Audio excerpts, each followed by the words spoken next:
sprinter. They have Paul Penaway, but they don't have a genuine climber either. The best there is Remy Rocher. So they're somewhere lost for real direction and purpose in this Giro. So Remy Cavagna is their main hope today. Here's a look at some of the results for Alex Segard. He's been the European time trial champion back-to-back. That was for the under-23s. At a professional level, key results again having come in individual time trials, including a Renewey Tour in 2024. He's smooth. The technique is flawless. Yeah, he looks very efficient, doesn't he? He's riding a slightly bigger gear than Ghana, maybe not quite as big as Welshide we saw early on, and you get a gauge of that just for his leg speed here. So probably tapping away kind of in the mid-90s. I'd like to get the wattage output. We don't have the wattage output on all the riders, but the numbers being produced by Max Welshide were enormous. And hopefully post-stage at least, we can get a data breakdown from Filippo Ganna. If you were a time trial specialist like Filippo Ganna, where we always talk so much about watts, power, etc., how protective would you be of that data from your own performances? Yeah, good question. And you know, I never really like to publish my power data when I was training or racing. Some riders are happy to put it all out there, but I think particularly in training, I was more inclined to keep it to myself than in racing. Alberto Bettiol, he now comes through the checkpoint. Been pretty active in the race, Alberto Bettiol. In fact, the entire XDS Astana team has been active. It's going back to the power data. I was more probably focused on the result sheet and where I came on the result sheet more than what power output I was doing to get there. And the best example in this year's Giro, Jonathan Narvaez. Yeah, most definitely. And you could see, and we were watching, and obviously super complimentary of the way Jonathan Narvaez was racing and tactically how good he was and how efficient he was within the stages. And he was the guy at the end of the day popping up, and he's delivered 2 stage wins. Yeah, he's class act, isn't he? Narvaez, he really is. And he's tactical now. So, I mean, he got the better of Pogacar when they weren't on the same team a few years ago in the opening road stage at the Giro d'Italia. He was a class act. He was in the breakaway a couple of days ago, and we had the data coming through from Valon. It was a pretty big breakaway group, and they visually looked to be contributing the same amount, but the data coming through showed that Jonathan Narvaez was averaging 20 to 30 watts less than everybody else. Yeah, right. And that's where it's fascinating, isn't it? So you get to the crunch point, and you've used less energy than your rivals. You're a bigger chance of winning. Yeah, yeah. Well, you're just going to have more left in the tank, aren't you? And if you're not good enough, then you're not good enough, but you're at least giving yourself the best possible chance. And that may not have been on that stage in particular because Jonathan Narvaez was doing any less work than anybody else in the breakaway. He didn't look like he was skipping turns at all. He wasn't taking a back seat, sort of interrupting the cohesion of the breakaway. You could just see that his turns, he was well placed on the wheel. He was always placed behind a bigger rider to get a little bit more draft. You could see when he was fading back through the group as well, when the group was accelerating. All those little things, those micro savings, obviously hundreds of times throughout the stage, is really what equates to fresher legs at the end. Yeah, the guy is a genius. Here's a look at the midway checkpoints. Filippo Ganna has been through checkpoint 1. We await his arrival at checkpoint 2. Here's a look at the data, and it is big, and the cadence still really high, above 100, higher than we've seen from anybody else so far. Yeah, it's perfection, isn't it? I think he's going to get quicker as this race goes on. Here comes one man who has beaten Filippo Ganna in an individual time trial. That was at the National Championships of Italy, Matteo Sobrero. And he's got the big chain ring, 68.10. I cannot get my head around the gears, Simon, these days.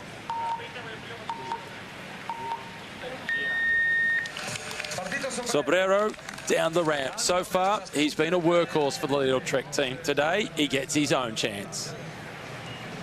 We've already seen the Lido Trek team give the green light to Max Welshide, Jonathan Milan and Tim Tuitenberg. They've taken it easy from that team. Sobrero will now have a go. The course isn't ideally suited to him. Look at the size of him by comparison to the guys we've seen so far at the top of the leaderboard. Well, it's different body shapes, and you've got to think that Sobrero, he's going to be a lot more aerodynamic than those bigger guys as well. So he actually has to push a lot less watts to go quite fast. And a great example of a rider of small stature who's a brilliant time trial is Richie Port. Yeah. He was so narrow, so small, so aerodynamic on his bike. He didn't have to put out massive numbers to go super quick. And he was a brilliant time trialist. We're now seeing Mikael Biao. He is catching Matisse Pachins, who started 2 minutes in front of him. And I like the way Matisse, he saw that a quick rider was coming, and Matisse Pachins, he's not going for a time today. So he got out of the way, made it pretty clear. You get ahead of me before you go into that corner. Yeah, and gestured which side to come as well. Move to the right. No, it's gentlemen, and that's what you do. On days like that when you're just riding to make the cut, you don't want to disrupt someone who's having a fair crack at it. Cadel Evans, another example, Simon, in an individual time trial. A guy relatively small, one of the best climbers of his generation, won a time trial stage at the Tour de France in Albi in 2007. And it took Tony Martin to beat him on that famous stage in Grenoble. And Tony Martin only beat him by 4 seconds. It was back in the team car at BMC. They were telling Cadel to take it easy through the corners. The last few kilometres, he wanted to keep pushing, didn't he? And they said, you're up. It's all good. Just make it to the finish in one piece. Yeah, we'll never forget that, will we? Well, here comes Mikael Biao. And he is competitive with the likes of Max Velscheid, Jon Bucks, and Johan Der Pedersen, but not up against Filippo Ganna. He's at 56 seconds down. I didn't expect the gap to be that big at checkpoint 1. At the finish line, yes, but checkpoint 1, not yet. Yeah, it's hard to say. I mean, what I'm more curious about, I suppose, is how the likes of Biao and Velscheid, etc., will stack up with the GC guys and the guys that, are pushing for a big time trial, Vingegaard especially. Will their time stack up, or will Vingegaard go a lot quicker than them as well? So, yeah, we'll find out in due course.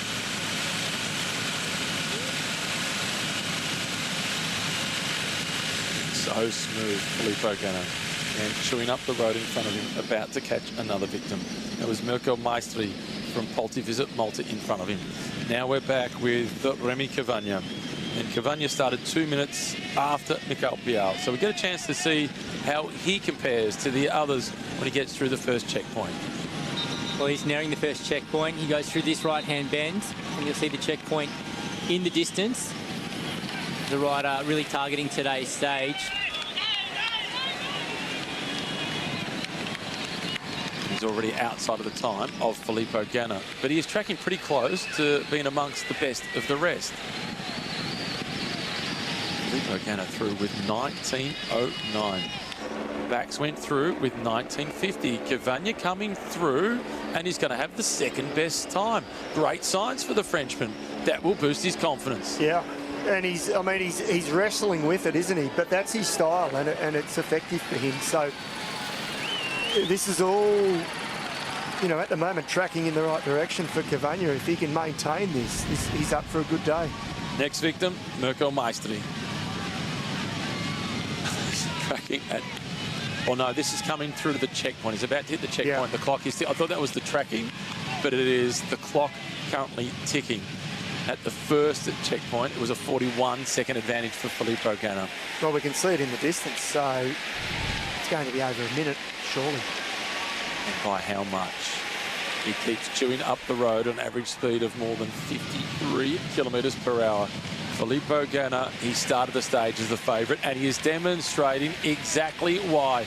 He's smooth, he's aerodynamic, and he's producing lots and lots of power, and he's going quicker than anybody else so far. Through checkpoint 2, the average speed is up to 54.2. The gap is 1 minute and 19 seconds. Now the question goes to how far? How big will the gap be at the finish line?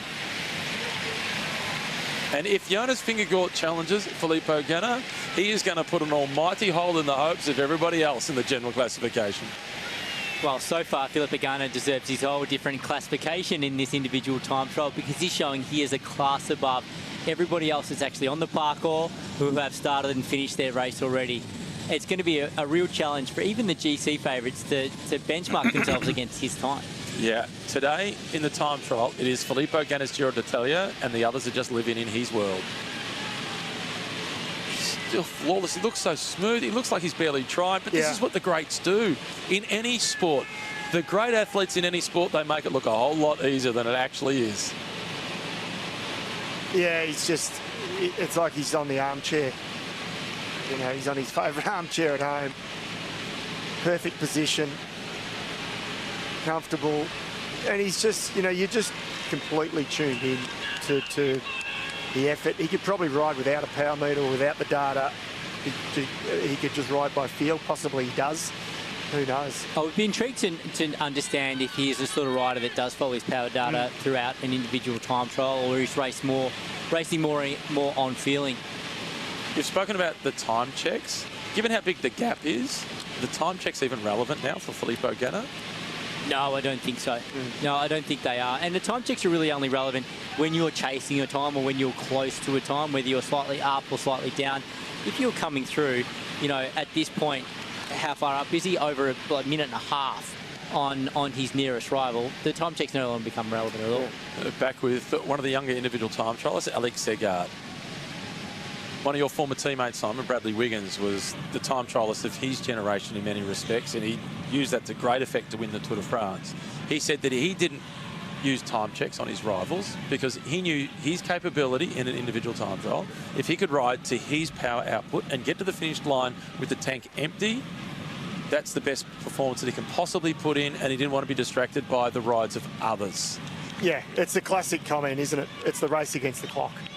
That's what the race is against, not so much your rivals. By the end, yeah, it is, but when you're out on the course, it's all about getting there as quick as possible. And so far, it's Filippo Ganna who is the quickest by a long margin.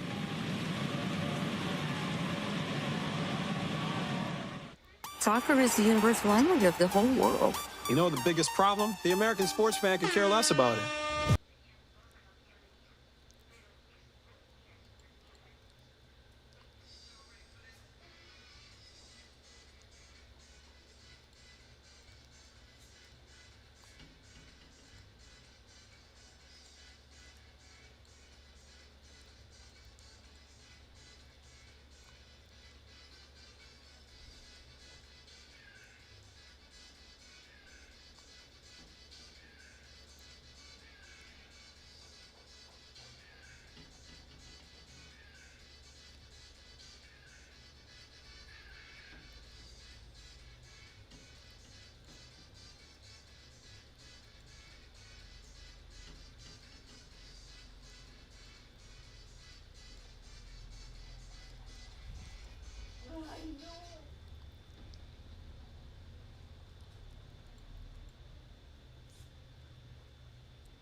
is chewing up the road, and he's chewing up the riders who started in front of him. The next man within his sights, and Ganna, if he does peer up above his hands, he can see him, is Mattia Bass from Pontevisit Malta, who started 5 minutes ahead of him.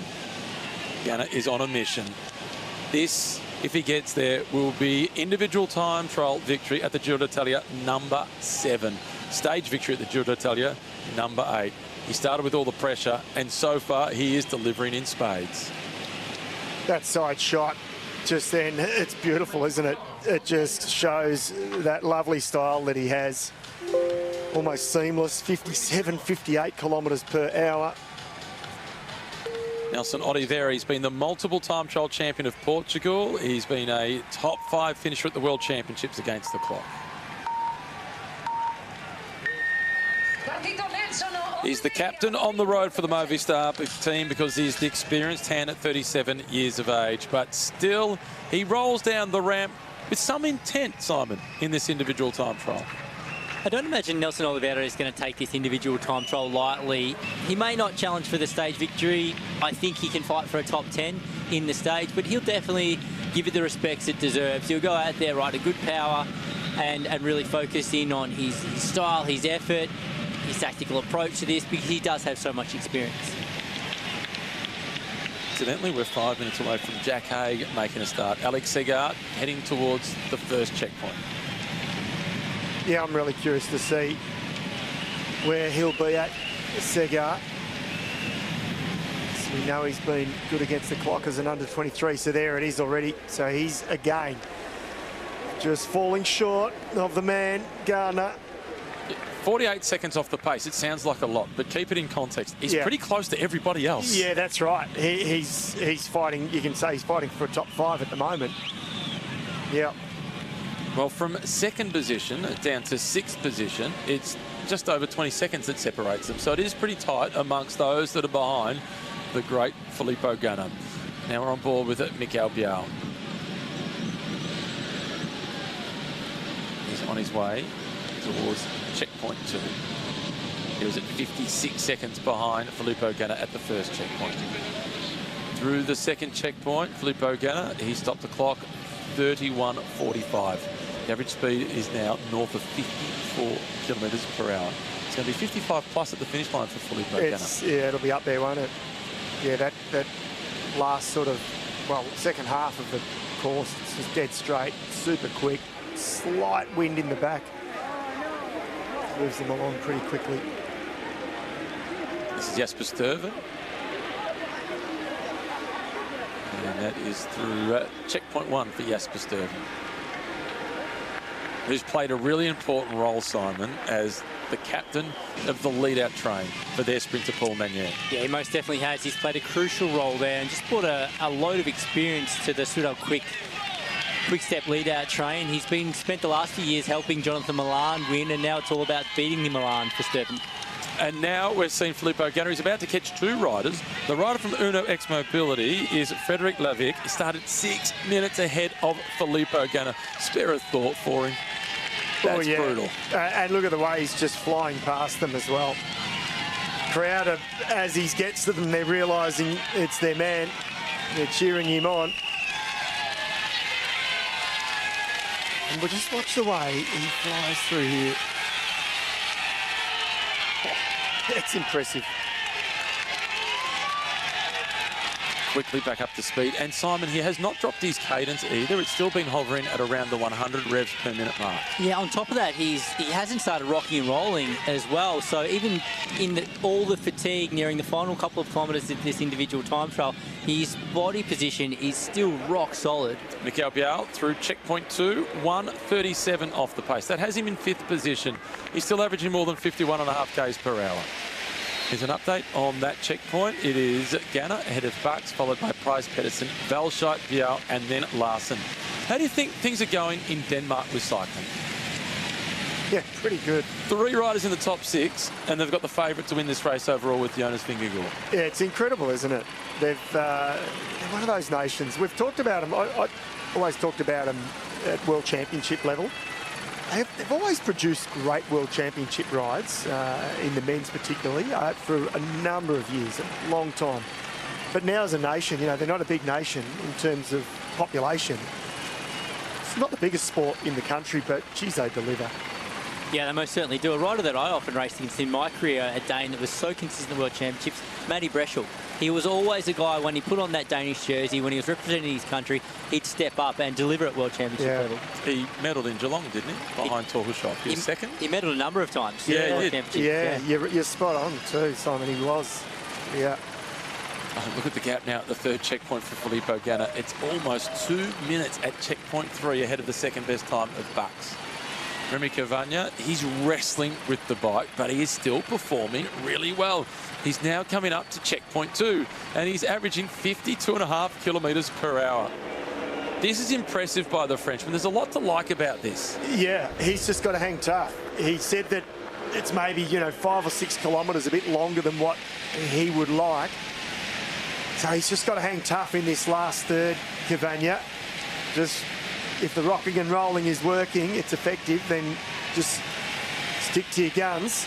And if he keeps catching these riders ahead of him as well, that will just help him get to the line a little bit quicker.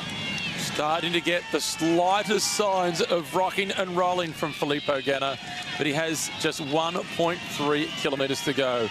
He's going to knock over the last kilometre in just slightly over 1 minute. Safely through the chicane before he pours on the power yet again.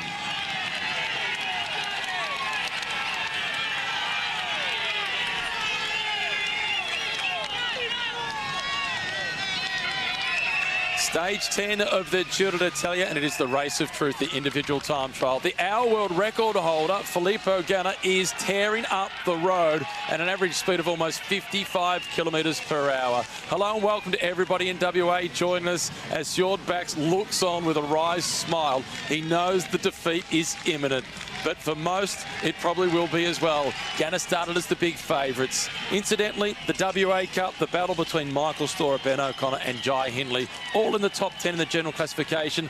That is 59 minutes away from starting, when Michael Storer will be the first to roll down the ramp. Top Ganna has flown today. He's put the afterburners on. He's been up at every single checkpoint, and the gaps have simply been getting bigger. It's not a matter of if, it's a matter of by how far. Filippo Ganna charging through. Will it be enough to win the stage? It'll be his 8th in the Giro d'Italia. He's 7th against the clock, and his average speed just short of 55 kilometres per hour. But it's mind-boggling nonetheless. Top Ganna goes to the top.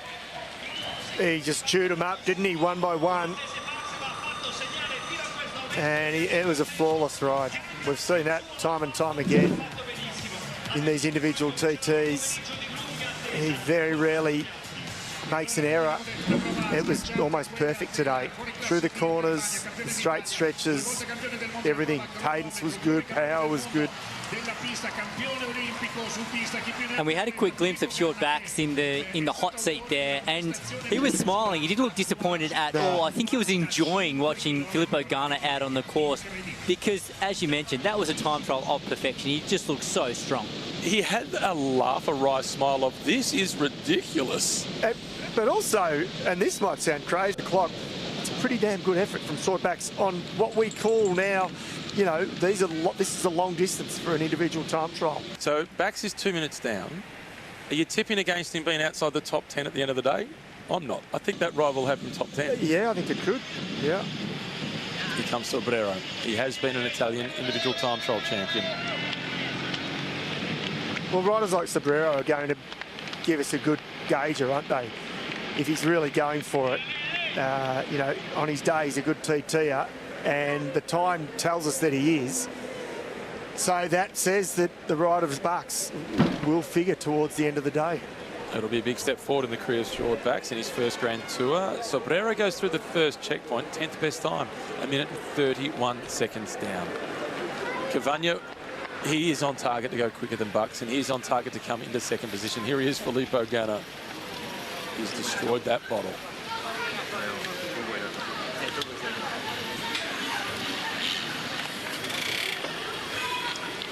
His power was impressive, but so was his efficiency.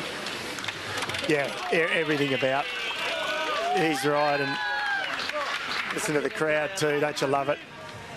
They see the jersey and look at the riders. As I said, he was just chewing them up, Simon. Yeah, absolutely. And I look forward to doing the calculation of how many riders he actually caught on course there today, because he did catch. So one after another, he just flew past them. And I think this was a big advantage for Philip Pagano as well. It built so much confidence to know that you're catching rider one after another all day long. Well, I know he caught at least 6. Yeah, I'm just... and I think it might have been 7. Yeah. But we saw 6 get I think caught. 6, yeah. He didn't quite catch that last rider, did he, on the line? He's caught 6. Sevilla was the last rider, potentially. Yeah, that's quite incredible.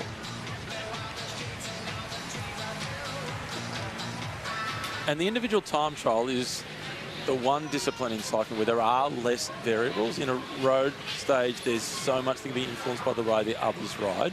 Whereas in the time trial, you've got a lot more control over the outcome than any other stage of cycling. Yeah, generally speaking. I mean, we've had discussions before about TTs where at the start of the day the weather is good and by the afternoon the rain has come in, and that obviously makes a big difference. But outside of that, there's not too many other variables. 10 seconds to go. Last 10-second countdown for the American.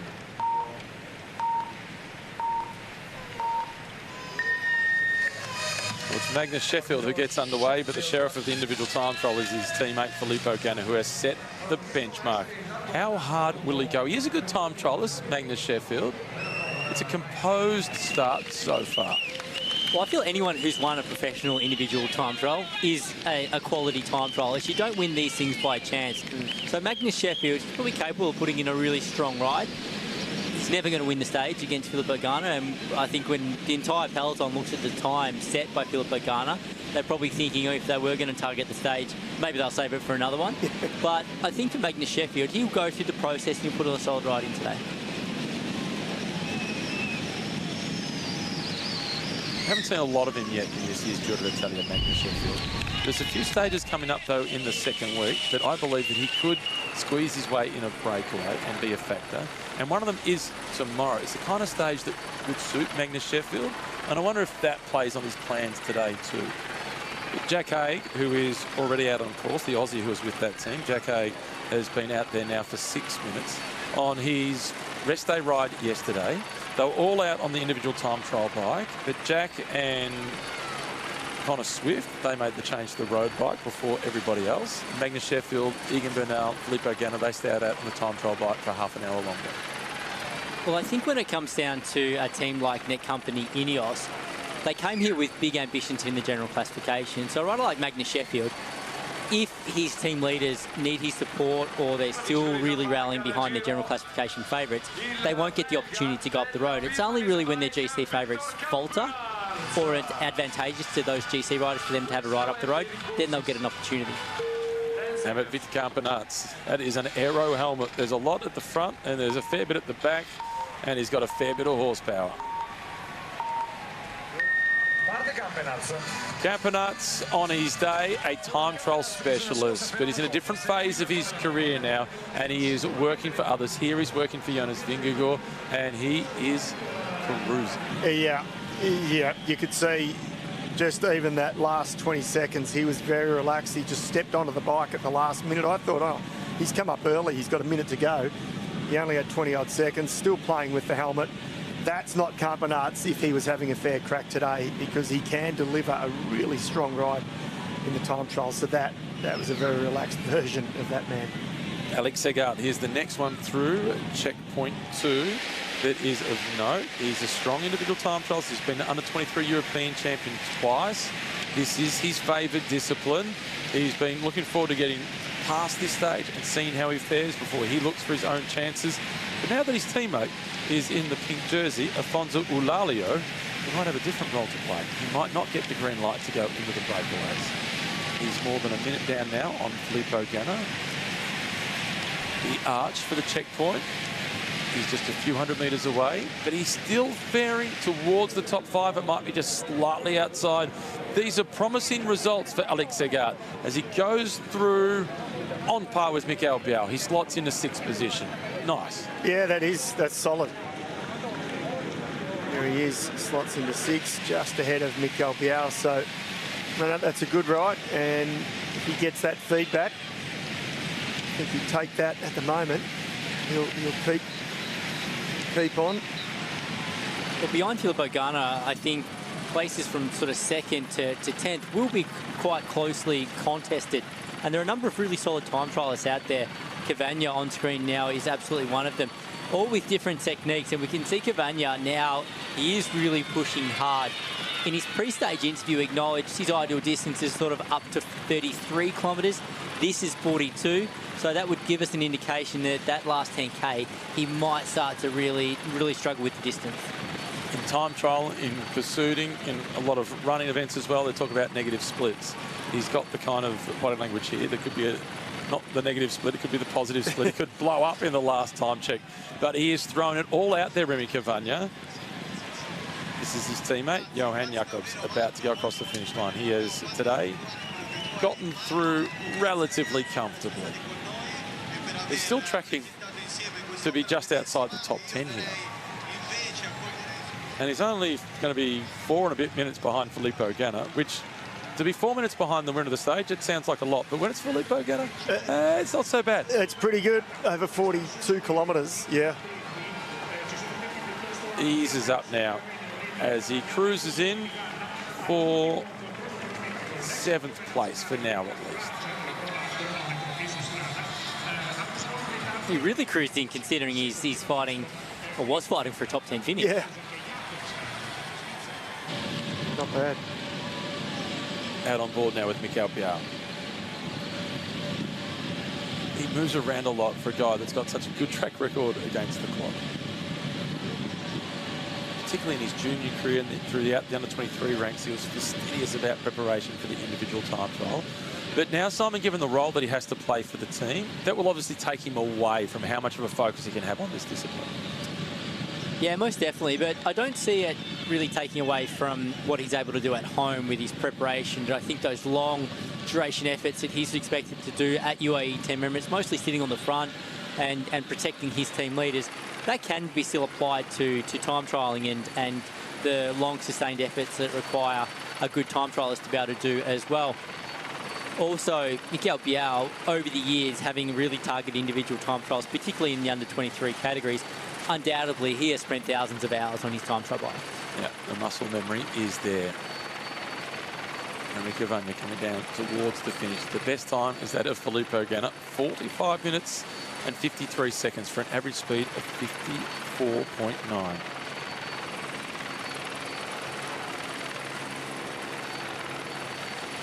Well, what he might have on his side, Cavagna, this last 5-6 kilometres, it's pretty quick, it's pretty fast, wind in the back. If you can just hang in there, you could still produce the 2nd best time of the day. Mikael Biao finishing strongly. This is going to have him inside the top 10. It might have him inside the top 5. The strain is beginning to show on the Dane's face. That is understandable. Max Velscheid, he put in a good ride early. He was the first rider to go across the finish line. He wasn't the first to start. He was the 4th rider to start, but he was the first to finish. And it is standing the test of time. Max Velscheid will stay in 3rd position. Johan Price Pedersen, another Danish rider, he will stay in 4th position. Mikael Biao, will it be enough to slot in for 5th? One last flurry to the line. It is 5th, and he's 2nd now in the Danish Cup. Danes in 4th, 5th and 6th. And the favourite to win the race overall in Rome is Vingegaard, another Dane.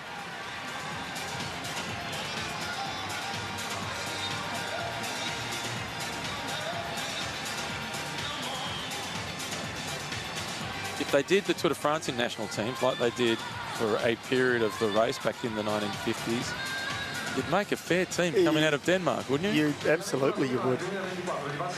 Now back to the dual stage winner, Jonathan Narvaez. He has been the national time trial champion of Ecuador. He's their current road race champion.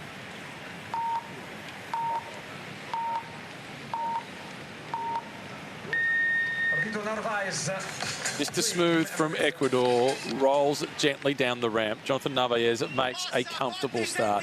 Here comes Cavagna. This could be enough for second best. He hasn't faded in the final few kilometres. The Frenchman has fought on and he is holding on. It's going to be desperately close with the Dutchman backs.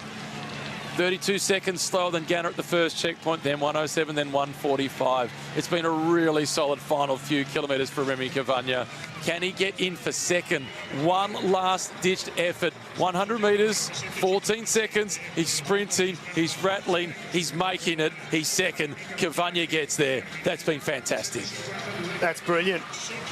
That is really good from Cavagna. 1:59, the only man to be closer than 2 minutes to Ghana at the moment. Sounds funny, doesn't it? But that's a really strong effort. And we were acknowledging how much he rocks and rolls on his bike and how it looks like he's really fighting with it the way through there. But it's obviously a technique that's very efficient from Remy Cavagna. He must have been pushing a big gear there for that entire time trial because he's put in a solid performance. He actually looked like he was struggling from around about the 3 kilometre mark into the race. But it is just his technique. Reggio last year, a stage that was won by Richard Carapaz, who has won 4 stages of the race, equal most for Ecuador, along with Jonathan Narvaez, who at this year's Giro, Macca, don't be surprised if he surpasses him with a few. Yeah, it would not surprise me at all. Narvaez, but no, Reggio, number of starts, number of finishes as well, and the worst one I remember a few years ago, Magnus Cort Nielsen winning. Rain-soaked roads. Alan Hathley, the only South African in the race for the Aussie team, Jacob Ulula, mountain bike world champion, bronze medalist at the Olympic Games. Not a day for Alan Hathley to go all in against the clock today. I don't see much upside in him going full throttle in the time trial. No, and taking his background as a mountain biker into consideration, of this entire peloton, he's probably one of the riders who spent the least amount of time on a time trial bike, really training in this specific position for this discipline of the sport. Well, here comes Nelson Oliveira. We asked the question, at 37, is he going to finally take it easy in individual time trial? Simon, you said no. Simon, you were right. Yeah, solid start there for Oliveira. He went through that first intermediate time check within the top 10. This is Lorenzo Melissi, the next hope in an individual time trial for the Italians. What's the vest that he's still got on? Well, Melissi down the ramp. The vest is still on. And this is an aerodynamic mistake. We've seen Geraint Thomas do this once before in a Grand Tour in a prologue. Forgot to take it off. But in a 42-kilometre individual time trial, that can be costly. Yeah. So look at the expression on Simon's face. He's trying to work it out. Yeah, come on. Trying to unpick this puzzle out, Shigeru. What's going on? I'm still trying to work this out. This is very much Chris Froome-esque when he did the prologue of the Tour de France with the nasal, the eucalyptus still stuck in his nose. Right. Geraint Thomas did a time trial once as well with the vest still on. What's crazy about that is, I guess in the last few minutes before you go to the start line, you're probably away from anyone on your team. So if you've got no one at your team realising to tell you to say, hang on, mate, get the vest off, ditch it. Incidentally, Matteo Sobrero, another Italian, has gone through with the 11th best time, almost 3 minutes down. But as a parent, Macca, you want your kids to take some initiative, don't you? That's true.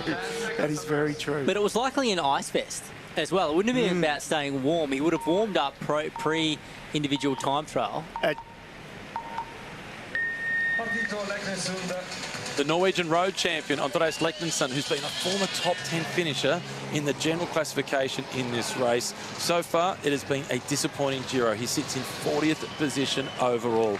The team has been good. The team's been active. He's been in breakaways. He's had a second-place finish on a stage, but he came here looking for even more. Yeah, and just back to the vest. It's not hot enough, I wouldn't have thought, today. It was 17 degrees earlier.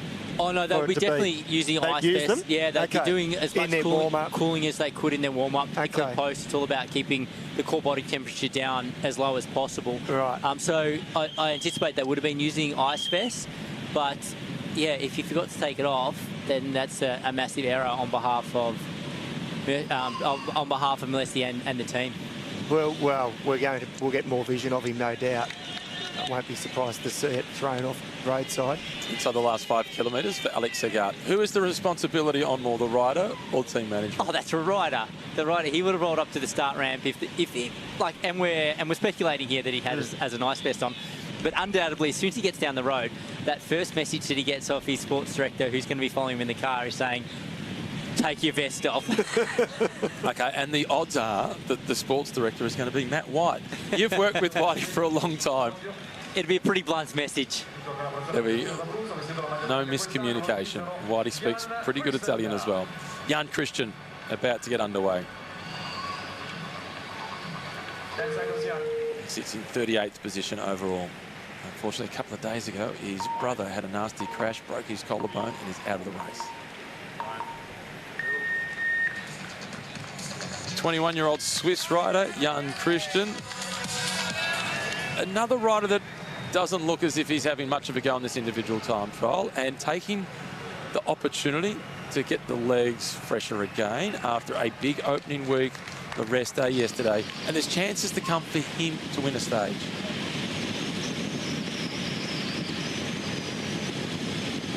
Looking forward to Magnus Sheffield getting to the first checkpoint. He looks smooth, but nowhere near as fast as his teammate Filippo Ganna at this point in the stage. Yeah, he's got a nice smooth style, always has had Sheffield. So yeah, we'll get an idea of how hard he's riding or trying. First check.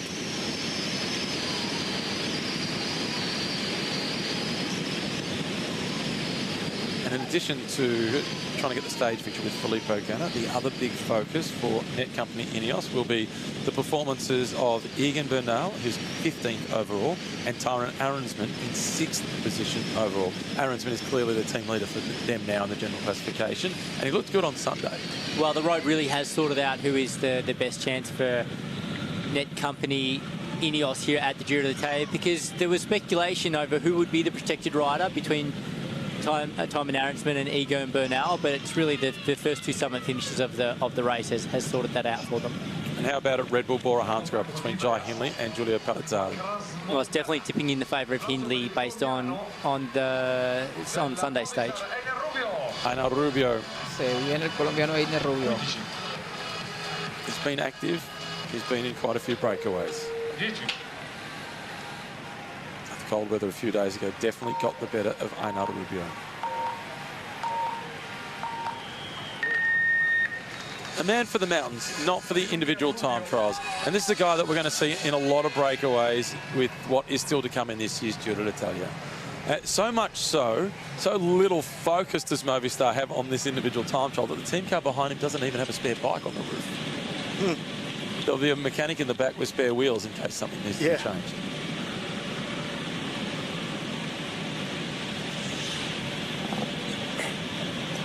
Alex Segart here, coming up to 2 kilometres to go in the stage. So just up ahead, there's that chicane through the roundabout.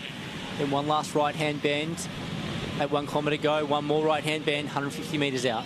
He's not quite as smooth as he was at the start, but given that he's now ridden 40 kilometres at this intensity, it's still pretty damn good. It's pretty good. A little bit of rocking of the shoulders, but all in all, he's kept it pretty smooth throughout.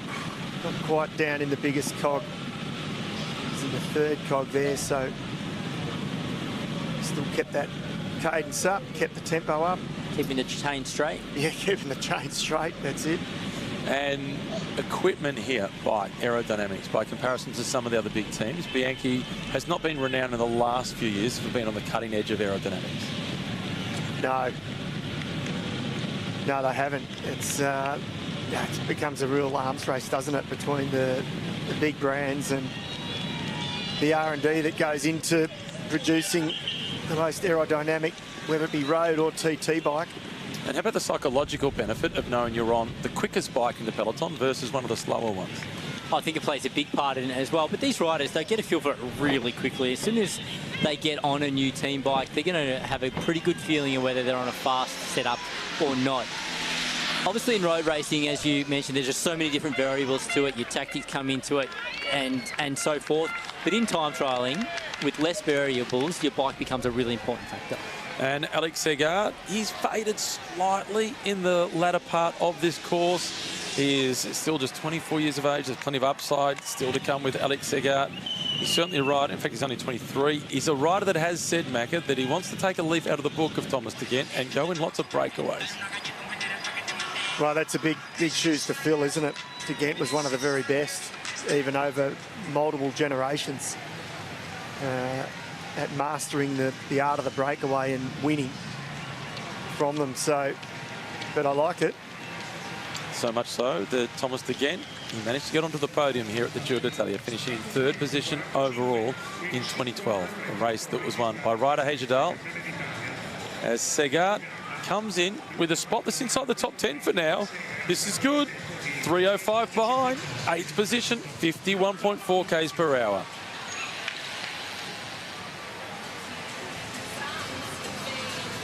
The time gap did start to blow out at checkpoint 3 by comparison to what it was at 1 and 2, but plenty of really positive signs for Ali.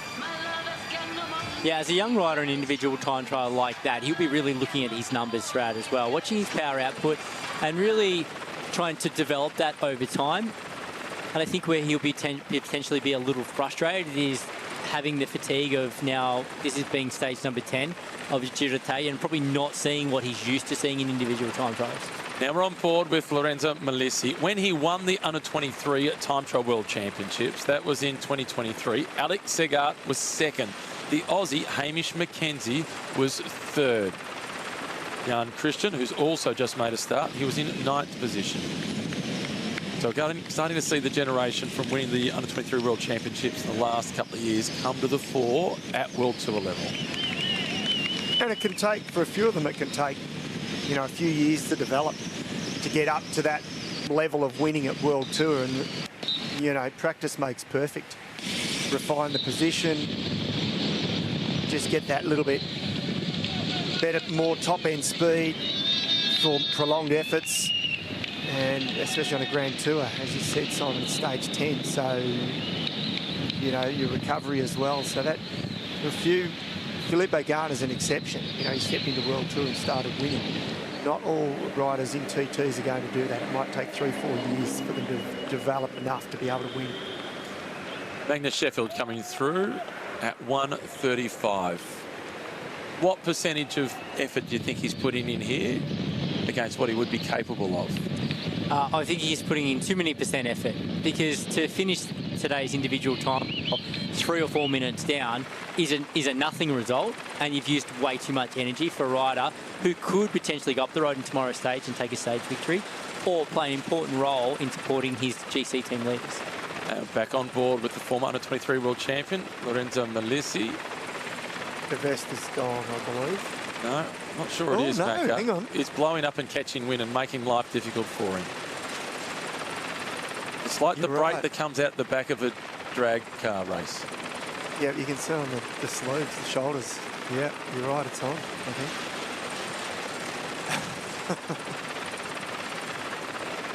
The expression on Simon's face is priceless. There's no other theory, is there, other than he's made a mistake. There's no other reason why he'd have it on. It does look like an ice vest, doesn't it? Yeah, because it's got... Yeah, it's, well... It's not smooth. It's got little ripples in it. Here's Matteo Sobrero. He's now catching one of the riders who started in front of him. I wonder who this is that he's catching. It'll be Filippo Zucconi from the Bardiani team. Magnus Sheffield. Going through the motions, but as Simon alluded to, probably going through them with too much energy, riding a little too hard. Yeah, you're spot on, Simon. I couldn't agree more. Double the time lost, because it is a nothing result, as you say. He doesn't get anything out of it when he can be utilised a lot better later on. Why spend that energy now? And I would understand this, going through the motions and putting a solid effort in for a rider who would be developing as a general classification rider in Grand Tours. It is important if this is something you want to target in the future or in future attempts at the Giro d'Italia or the Vuelta a España, to go deep in each and every individual stage and get used to that sensation of pushing yourself throughout each stage of the race. But when that's not what you're going to develop into as a rider, and I don't believe that's Magnus Sheffield, it does feel like a bit of a selfish effort and a selfish waste of energy. Nelson Oliveira, he goes through the second checkpoint at 2:22 behind. He's about to catch Turozzi from Bardiani, who started in front of him. Turozzi started 4 minutes in front of him. This is Will Barter coming through, and this is a solid performance. Will Barter, he was a second-place finisher in a time trial stage at the Volta de España, 1 second behind Primoz Roglic. He goes through with what is a pretty good time. The clock didn't stop. It was getting confused with the other rider that was just in front of him. But that's a quick start by Will Barter. Yeah, it's a good time check for the Americans. So we'll see if he can sustain it, hold it over the course of the time trial. There's a lot I'm looking forward to in this Giro, and amongst them is the interview post-stage with Lorenzo Melissi, or one of his sports directors, getting a vest explanation. Yeah. The mystery, or is it?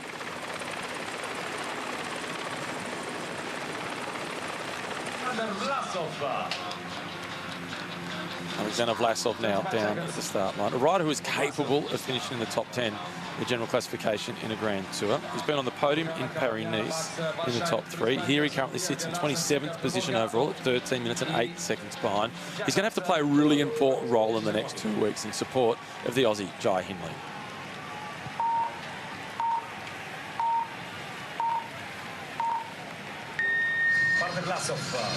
So to do the team thing, what are the expectations of Alexander Vlasov today? Yeah.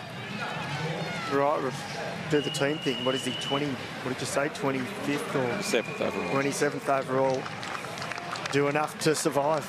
Yeah, most definitely. And I think also importantly for Red Bull or Hansgrohe is they're protecting 2 riders in general classification. So then next tier riders within the team, like your Vlasovs, need to really conserve whenever possible as well, because they're going to have to do, twice the work of the next domestiques when it comes to the mountain stages.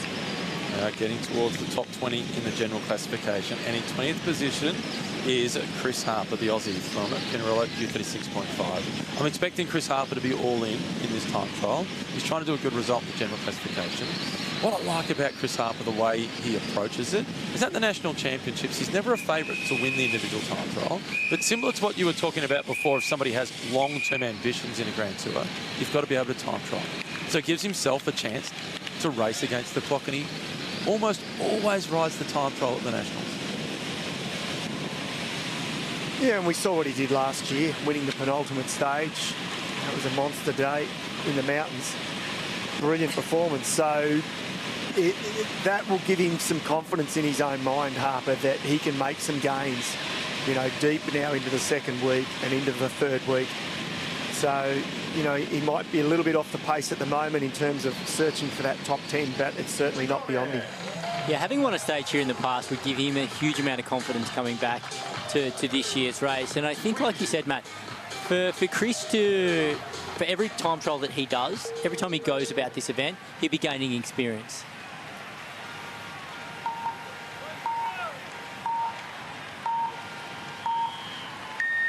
And a man who is chasing a stage victory in this year's Giro d'Italia is Giulio Ciccone. He's been in loads of breakaways. He's going to go in more. He can't wait for the mountains. The time trial, this is a chance for him to get fresher than the others who are going to the breakaways in the mountains. We still have the battle for the general classification to come. Filippo Ganna, that is going to be a time that is really tough to beat. But where does the pink jersey end up at the conclusion of stage 10?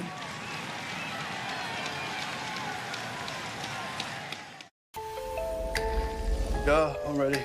This Reconciliation Week, celebrate the films of Warwick Thornton, one of Australia's most acclaimed voices.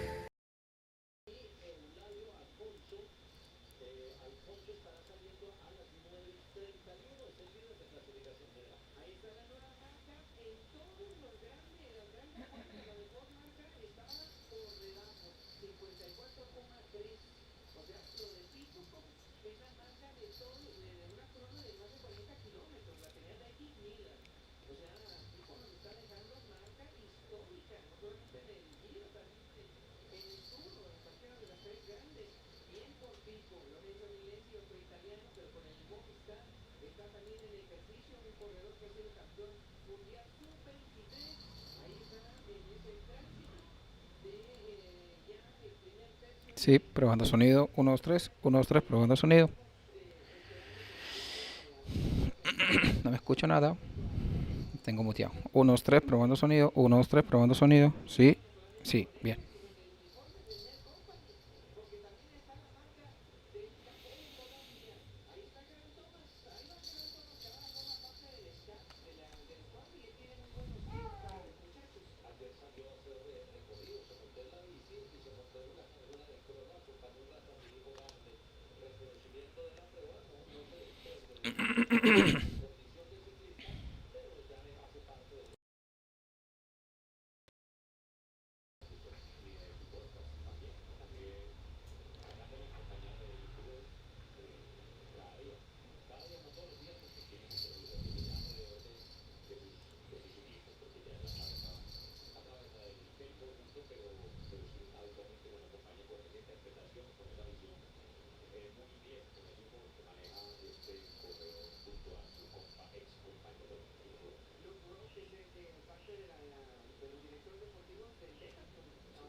En este momento ven en pantalla la publicidad, muchachos. Lo que está pasando pues es que están dando publicidad, por esa razón interrumpo la imagen, pero se pueden guiar al lado derecho, de sus pantallas, los tiempos intermediarios, es decir, el tiempo son 4 etapas de reloj, es decir, que en cada etapa pues van marcando los tiempos de los ciclistas y lo pueden ver ahí a mano derecha del letrero de la publicidad.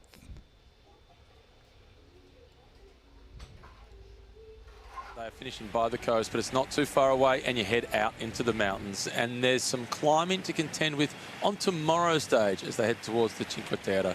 It is a beautiful... Y mientras vemos estas hermosísimas imágenes que nos muestran siempre que estamos viendo el ciclismo, les comento que ya se prepara Edgar Bernal para salir. Ya falta poco, menos de 10 minutos para que el top 15, Edgar Bernal se encuentra en la posición 15 de la tabla general o posición 16 en este momento, dependiendo de la contrarreloj que está pasando.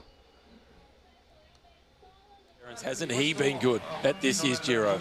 Oh, sensational. And for me, his staged victory earlier in the Giro d'Italia was just so dramatic.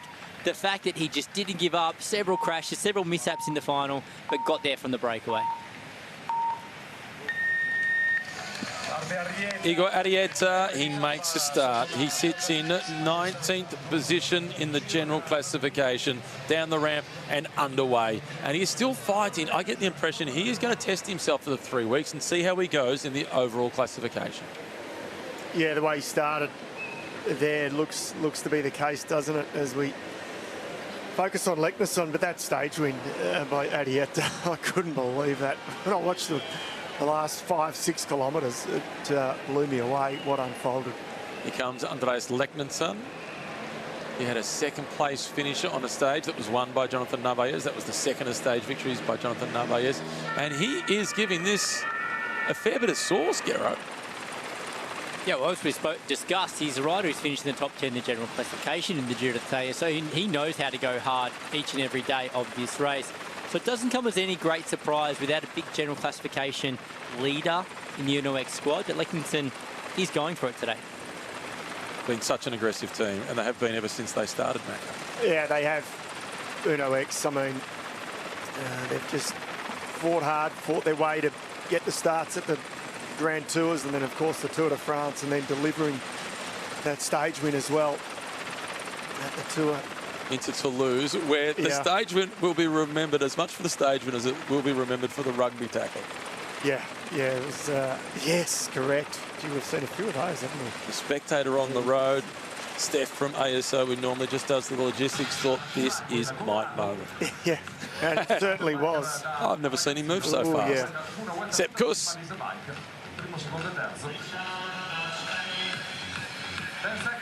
Winner of the Volta de España a couple of years ago, 18th in the overall standings. And the rider that rolled down the ramp just before him was the Aussie, Chris Harper. But we missed that in the broadcast. It wasn't delivered. Here is Sepp Kuss. So what does Sepp Kuss do, Simon? Given he's pretty well placed in the general classification, for a lot of other riders, somewhere inside the top 20, you'd be all in. But this guy's won a Grand Tour and he's working for the favourite to win this Giro. I'd love to see more of the domestiques take a leaf out of Sepp Kuss's book when it comes to individual time trials. Because while he's here at the service of Jonas Vingegaard, he knows even today he's still at the service of Jonas Vingegaard. It's all about conserving energy today and making sure he is as fresh as possible when it counts most for Sepp Kuss, and that's the big mountains. He is going to be a really important teammate for him in the big mountains. So too is it Davide Piganzoli, who's still to come. He's 13th overall. Magnus Sheffield through the checkpoint at 2:55. That is checkpoint 2. And he's still 2 seconds up on Matteo Sobrero. Like at 2:55, it sounds like he's a long way behind, but he's not too far off the others. Yeah, 13th position though, and again, it's, you know, when you talk about Sepp Kuss and the role he plays, and that's, you could take a leaf out of his book. Here are some of the key riders still to come. Derek G, who was 4th overall in the race last year. It is Giulio Padazzari, who is warming up. Aronsman, the leader now for Net Company Ineos. Jai Hindley, the only Australian to have won the race. Jan Hurt, he's hoping for another top 10 finish for NSN. Felix Gall, Jonas Vingegaard, and Afonso Eulalio, who himself has been talking down his chances against the clock. Here's his teammate, Damiano Caruso, who will have been doing all he can to talk him up.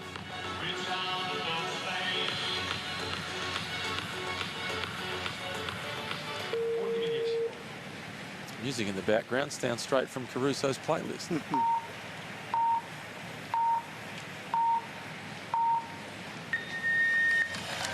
He's been a podium finisher, he's been a stage winner, he's been a great servant to leaders throughout his career. Damiano Caruso in his final ever individual time trial in the Giro d'Italia. I wonder what that will feel like. And what an asset he's been to Bahrain Victorious over the last few years of his career. And what a huge asset he is to Eulalio in this Vuelta, in this Giro d'Italia. To have his experience in the squad and just talk the young Portuguese upcomer through this race and how to best hang on to his place in the general classification. What I've really liked about Eulalio, his post-stage interviews and his expression across the line each time, he's having fun. He's not feeling any sense of pressure. He's seen the privilege and the opportunity in wearing the pink jersey. Yeah, well, yeah, the comment going into the rest day, he said, well, I've succeeded. It's been a success. I go into the rest day with the Maglia Rosa. I think today he hasn't shown any big time trial results in his career thus far. I think what we will see today is his best time trial result. It might not be something to write home about, but he's going to lay it all out there today to try and hold that jersey, isn't he? He lost more than 4.5 minutes last year. And it's not about the time that he concedes to Filippo Ganado today. Yeah. It's about Jonas Vingegaard. Well, it's about the general classification generally. And I think even if he doesn't hang on to the pink jersey off the back of today's stage, and he's going to be up against it to do that, but he'll be definitely now thinking about fighting for a spot in the top 10 in the general classification. And I think he has looked so happy and so pleased with his efforts after each and every stage so far that he's been in the lead of the race. He's performing so far above and beyond everybody's expectation here, and he's just enjoying that. This is Alexander Vlasov for Red Bull Bora Hansgrohe. Next rider to start will be Egan Bernal, the winner of this race in 2021.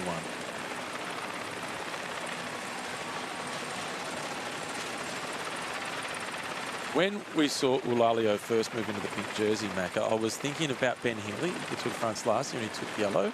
And then the conversation started, can he possibly finish top 10? and he'd never shown signs before of hunting for a top 10 finish, just looking for stage victories. But the yellow inspired him, and he achieved it. And now that we're seeing Eulalio climb so well in the last couple of stages, I think his ambitions might have gone to from top 10 to even higher. Top 5, podium, maybe? It's not the first time we've seen this in Grand Tours. And look, at the old saying, the jersey makes you ride like two men. And Eulalio is proving that to a degree thus far. But you ride with some confidence, and he said himself, the team have completely backed him in as well, which that gives you confidence also.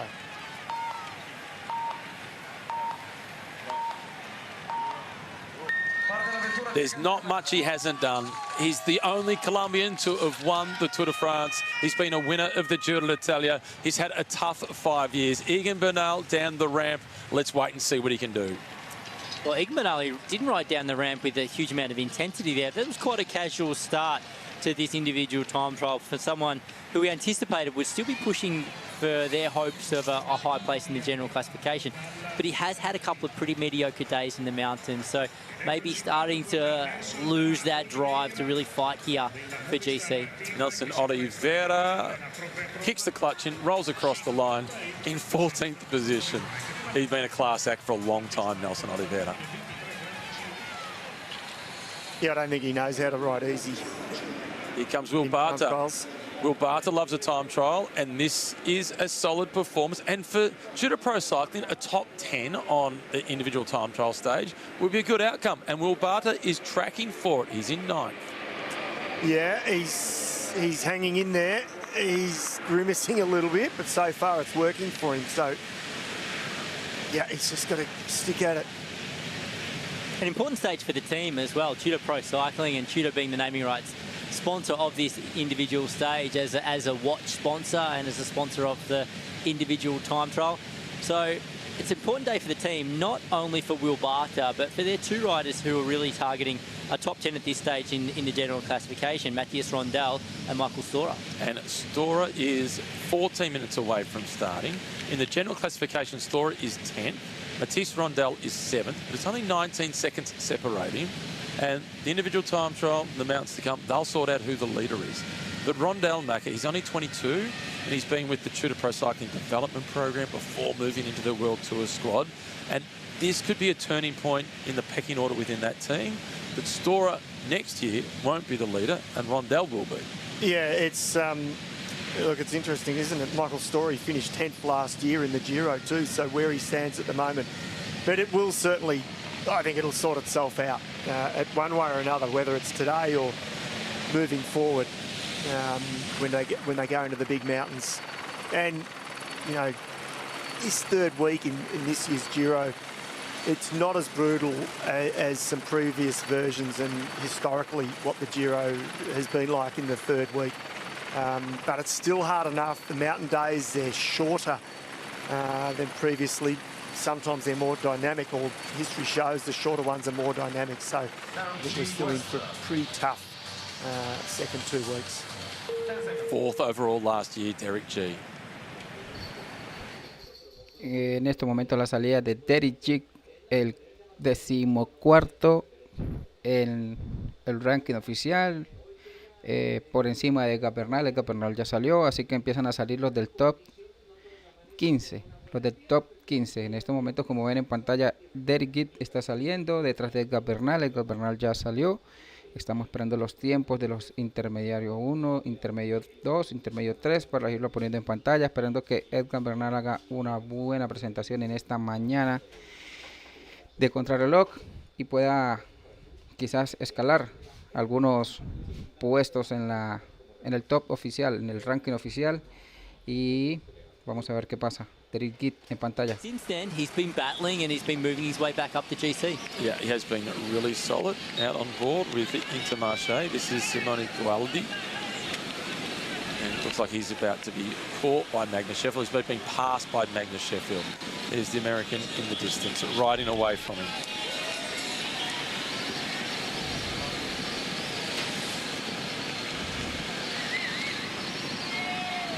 Kilometre to go mark from Magnus Sheffield.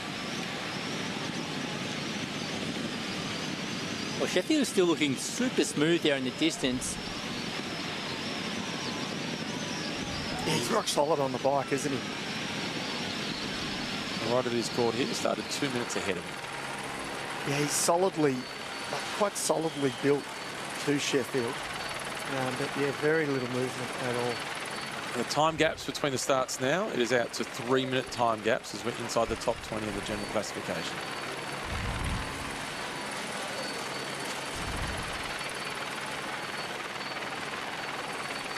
He's got good track background, Derek G. In fact, that's where he spent the early part of his career before switching across to the road. And one of the riders who has been an inspiration and somewhat of a guide for him has been Geraint Thomas, as somebody who was a team's pursuit specialist and an Olympic Games gold medalist in that discipline. And when he rode his first Tour de France, Geraint Thomas, he finished in second last position. He eventually went on to win it. Incredible story, the career of Geraint Thomas. I wonder how he's enjoying the management role. Here comes part of the next generation, the next wave of Italians for the mountains. Davide Piganzoli, who finished in third position on Sunday. That was impressive. Yeah, absolutely. And we were questioning his effort all the way to the line, but reportedly afterwards, it was the fact that the Visma Lease bike team car was a long way behind, so he was told to stay alongside Vingegaard or near as he could to him for as long as possible, in case Vingegaard had a mechanical issue. Well, he certainly did that, and he has shown himself as a rider who can finish in the top 10 here for sure. Currently 13th in the general classification, Davide Piganzoli. He and Giulio Palazzari have been touted as the next big stars for Italian cycling. Back towards the finish line, this is Andrea Recagni from the Soudal Quick-Step team, and he's challenging for a top 10 finish. He'll be there for now at least, but there's still some fast guys to come. The time of Filippo Ganna, I can't see anybody challenging it. 45.53. If it was a hilly individual time trial, Jonas Vingegaard for sure. Yeah. But flat and fast like this, Filippo Ganna, it would be an incredible performance if Vingegaard got the better of him. Yeah, it's so up his alley. We said it at the start, didn't we? And familiar roads as well, similar to some of the roads, similar to Tirreno Adriatico time trial. So, you know, it's got all the hallmarks of a Ganna victory. But we'll wait and see. Wait and see.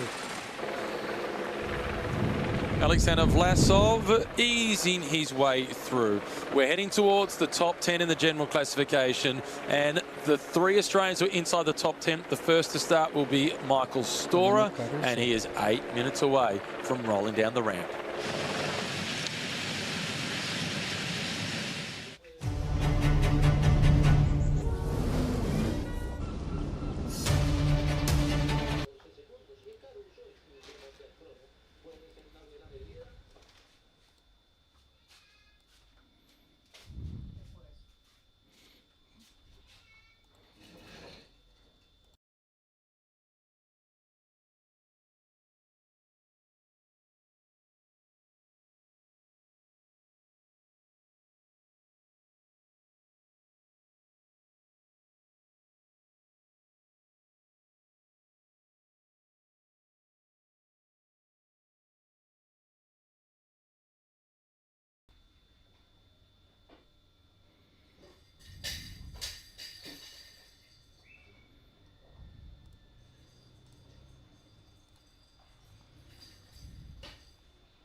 Bueno, mientras la pausa publicitaria que se está dando en este momento, vamos a traerle a ustedes lo que es el ranking oficial o el ranking final de lo que está pasando en la etapa, en la contrarreloj del día de hoy.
The 20-year-old is in 11th position in the general classification and he's a big chance to work his way into the top 10. He's young, he's promising, and he's ambitious. He's off to a kickstart.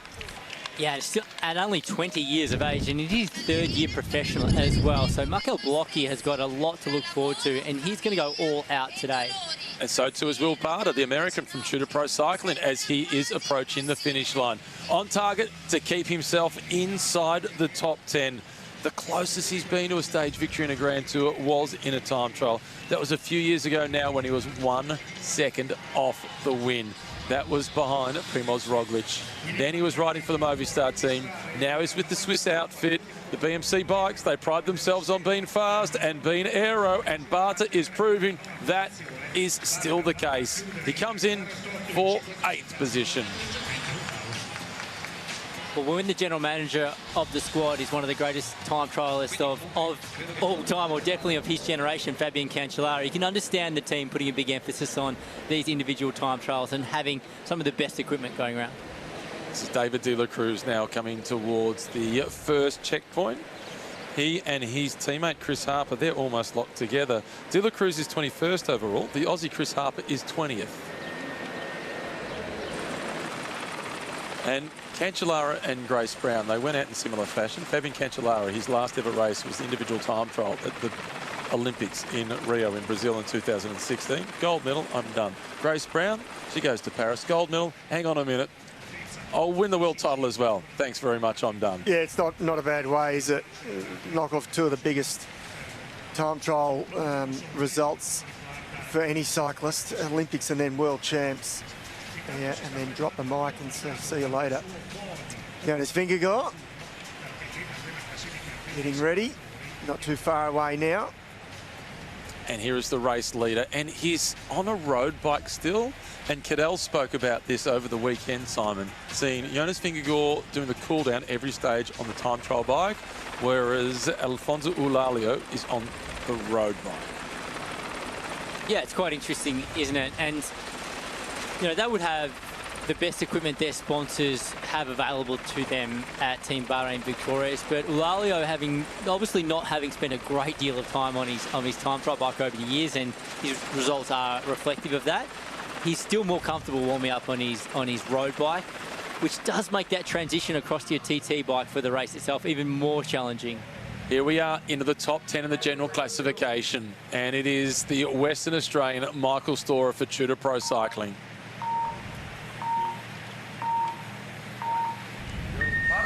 Storer down the ramp and with conviction. He was top 10 overall last year. He wants even more this year. He is the designated team leader for Tudor Pro Cycling. Gets into position. He's out smooth. He is strong against the clock. He's got a 68 on the front too, so he's gone with the really big front chainring. You could see the expression of face, just super serious, super focused.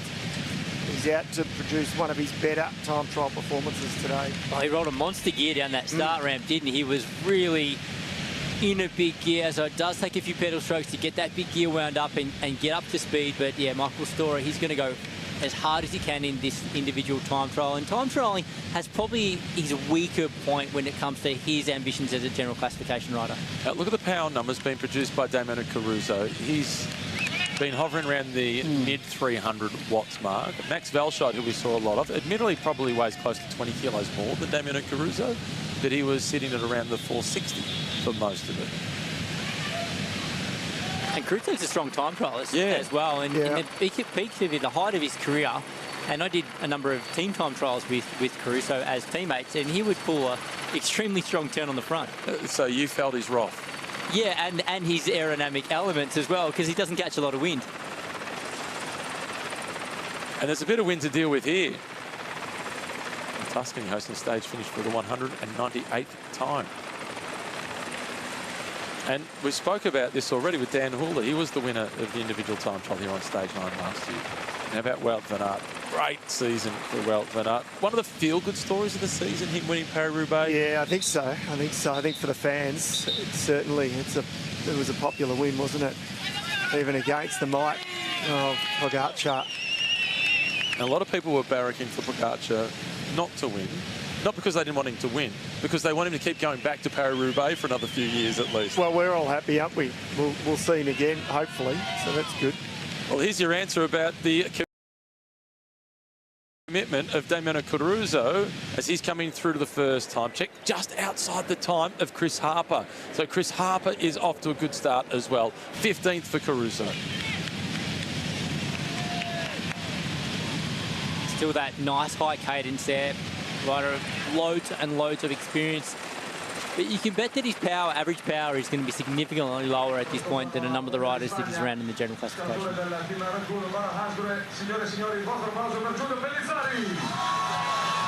Giulio Palazzari was a second-place finisher in the Tour de Avenir 3 years ago when it was won by Isaac Del Toro.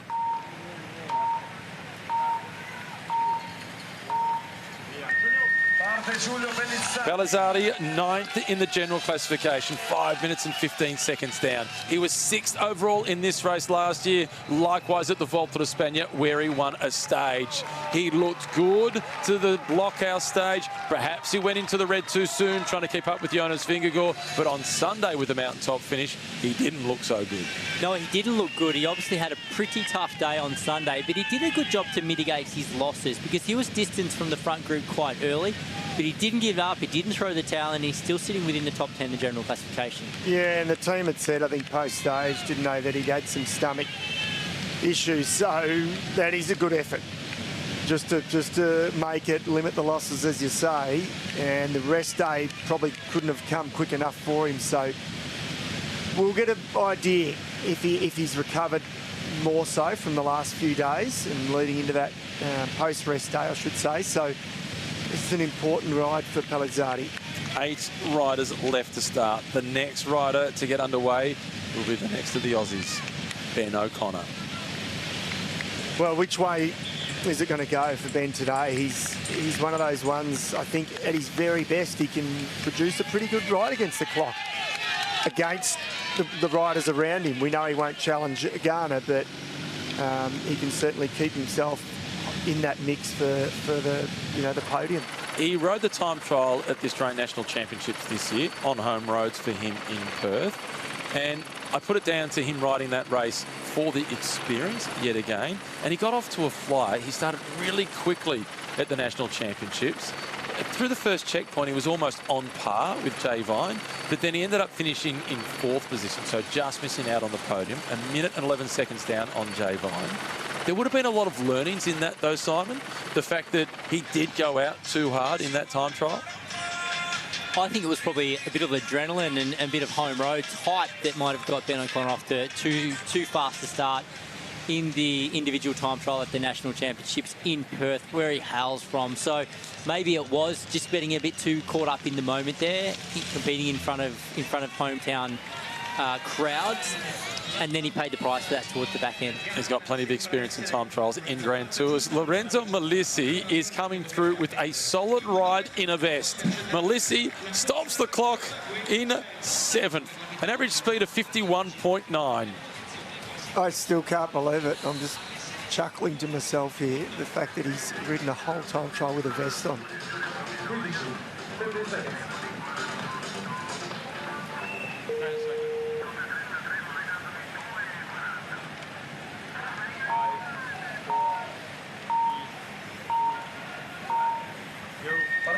He's been a stage winner in all 3 Grand Tours. He's been 4th overall in the Giro, 4th overall in the Tour. He's finished 2nd in the Vuelta. His season has been based around this, a spot on the podium in the Giro d'Italia. Today is an important part of that campaign for the Western Australian, Ben O'Connor. And based off what you just said, Matt, his goals are high, his ambitions are high, and so they should be, because he has delivered before. He's had great success at the Giro and at the Tour, as we know, and at the Vuelta for that matter. So he's a world-class athlete, and top 10 for him won't be good enough. He wants to shoot a lot higher than that. He got some confidence from the first mountaintop finish to the blockhouse, and he said that it was also not important just for him, but for the team to see that his legs are good. And he was speaking with such enthusiasm and confidence off the back of that result on the blockhouse climb as well. And I think that reassurance to know that he is in the right condition to fight for a podium finish here, he was really pleased with. Here comes Andreas Leknenson. He had a second-place finish a few days ago behind Jonathan Narvaez when he was in a difficult situation. He was in a breakaway with two riders from UAE. He's battled all the way through this race against the clock. Just outside the top 10 for Leknenson. He is into 11th. Still quite a few strong time trialists to come, though, including the second last man to start, the dual winner of the Tour de France, Jonas Vingegaard. Out on board with Giulio Parizzari. Looks good, looks smooth, looks fast. Yeah, the first checkpoint will tell the story, won't it? Because time trials, there's nowhere to hide, and if he's still not at 100% in terms of if it's true that he's had some stomach issues, you can get found out very quickly in an individual time trial. Here comes Derek G. This is pretty solid. He's within a minute of Filippo Ganna. He's on target with Will Barta, Mikael Biel, Malesi. They're all good time trialists. As one of the general classification riders, Derek G today, he could make some progress. And he needs to. He needs to just keep chipping away every second where he can find one in his fight for the general classification. He was signed across to the Lidl Trek squad. From the squad was Israel Premier Tech. As a GC rider, he's got the runs on the board. He's been right up there in the general classification here previously. And I think the pressure will be on Derek G to deliver. He's 55 seconds behind a spot inside the top 10.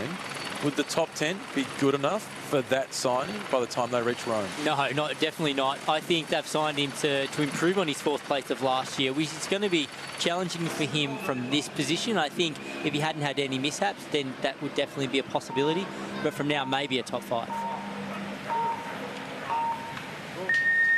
The young Frenchman, this has been the Giro of announcing his arrival. He wears the white jersey for the best young rider classification, but that is on loan from Afonso Eulalio. Matisse Rondel in the general classification, he sits in 7th spot. He's 5 minutes and 1 second down. He's climbed well. We're about to find out how well he time trials. And what will be interesting is how does he compare to his teammate, Michael Storer? He's 19 seconds ahead of him for now at least, and he looks better than Storer on the climb on Sunday. Well, as you say, back to what you said, the climb's one thing. It's the opposite end of the scale, isn't it now? Against the clock on a very flat course. Let's see how he can go against the clock and against, as you say, teammate Storer. We're intrigued by that. But again, it'll sort itself out. They can, I think, as a team, they can keep these guys both trying to ride in the front group for now. I don't think it's going to cause any issues just yet. There's a long way to go, and I think a lot of the time it'll sort itself out. You referenced Fabian Cancellara earlier on as one of the owners of this team. I'm not sure, this could be some homework. I don't know how hands-on he is from a sporting perspective. Obviously, he's there from a management perspective, sponsors, etc. I'd like to know how involved he is from a sporting perspective with the team. When it comes to time trials, I don't think he would help himself. I think he'd have to put his 2 bobs worth in and give these riders a bit of guidance. And they would obviously soak up every word he had to say on this as well, Fabian Cancellara. So I think Rondel has an amazing opportunity ahead of him. He's only 22 years of age. As you mentioned, he's been part of the Tudor team for a number of years now. And they see a big future for him as well. I don't think they're going to rinse him out in this Giro d'Italia because he still has a contract ahead of him for another 4 years with the squad. Yeah, they are invested long term. This is David De La Cruz for Pinarello Q36.5. He starts today 13 seconds behind his teammate, Chris Harper. This is a good time trial for De La Cruz. He's pretty solid, isn't he, De La Cruz? He's never going to deliver an amazing sort of win in these events, but he's always going to be there. It's like he's that one that just won't go away.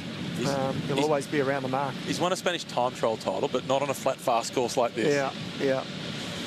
I really can't wait to see what the time is when Giulio Palazzari gets to the first checkpoint. The power numbers look good, though, Simon.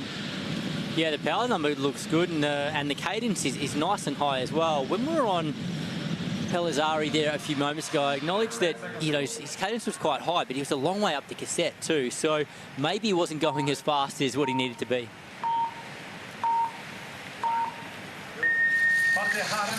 Simon Arensman, he is the big hope in the general classification for Net Company Ineos. He starts the day 6th overall. He's 5 minutes down on the leader. He is 2 minutes and 36 seconds behind Jonas Vingegaard. Of the riders inside the top 10 in the general classification, perhaps just behind Jonas Vingegaard, he's the best credentialed in this discipline. This is a day of opportunity for the Dutchman. Smooth start. Well, that's it.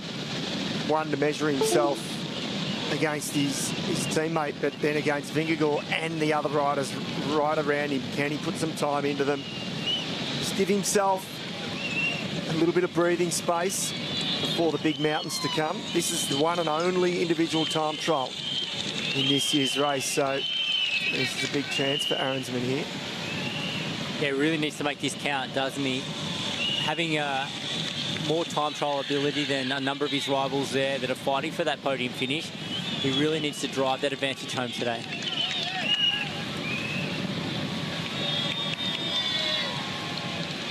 And a much slower cadence than his teammate, Filippo Ganna, who has the quickest time at the finish line. You've got to work to your strengths. Well, that's it. That's it. Yeah, we obviously talking up Garner, and we like his high cadence, but it doesn't work for everyone. And so, Arensman, this is obviously working for him. He'll settle into his rhythm, and then he'll get out onto that long straight stretch and try and really open up the burners. Back on board with Derek G. Think back to talking about Derek G before, and you know, of course, they'd expect a high result from him. And this was the transfer that almost didn't happen when we cast our minds back. It almost became a very, very big legal battle. At one point, there were millions discussed, lawsuits, etc., going on, and it was done at the final hour, really, for Derek G. So he'd be very happy that that was all well and truly behind him. He missed a lot of racing because of it. He finished 4th in the Giro last year. The only other 2 race days that he had in 2025 were the Canadian National Road Championships and the Canadian Individual Time Trial Championship. Couldn't race for the rest of the season because of the contract dispute. Yeah, that's a long time out of the peloton, and that's a long time away from the load you get from racing as well. It's like when you have a rider who breaks their leg and sits out for a huge portion of the season. It's not overly different when you go a lot part of the year not being exposed to the highest level of the sport. It's Italy's race, and this is the highest placed Italian in the general classification, Christian Scaroni of XDS Astana. He's on a campaign to try and hold his spot inside the top 10 by the time this race reaches Rome. Still getting the data organised as he rolls down the ramp. He's been good so far. Macca, you weren't with us in the first week, but I'm sure you saw some of the performances from Christian Scaroni, particularly on stage 2 when he let his teammate out Silva, despite the fact that Scaroni himself was the original leader for the team for that stage. Yeah, and that's impressive in itself, isn't it? And obviously, 9 days in, you don't start, you know, in the last 5 in the TT by fluke.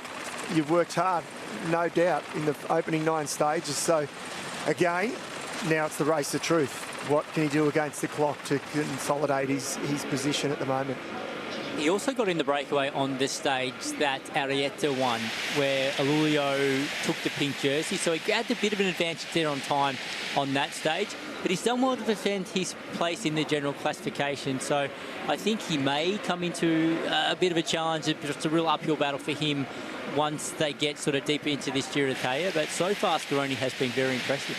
So too is Damiano Caruso. He goes through an 18th at 2:27. The rider that was just behind him was the rider who started a minute ahead of him, and that was Lennart van Etveld of Lotto Intermarché. Early part of the course now. We're back with Thymen Arensman.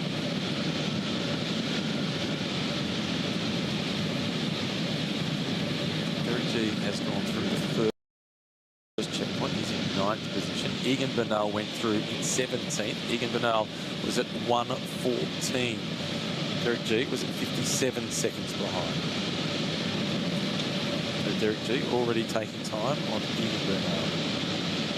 Egan Bernal has been previously pretty good time trials. Not outstanding, but pretty good.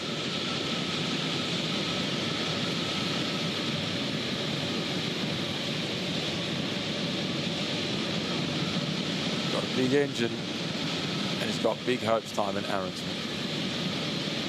The good thing is his dad's been off the social media for the last 12 months. Even longer. Hasn't been criticising his son's employer. Well, it's interesting. I mean, that was a few years ago now, and it was with this same team. So he stayed with the team. The team have backed him in as well. One more Aussie to start, and the only Australian to have won the Giro d'Italia. He's currently in 4th position overall. Jai Hindley is about to get his race against the clock started.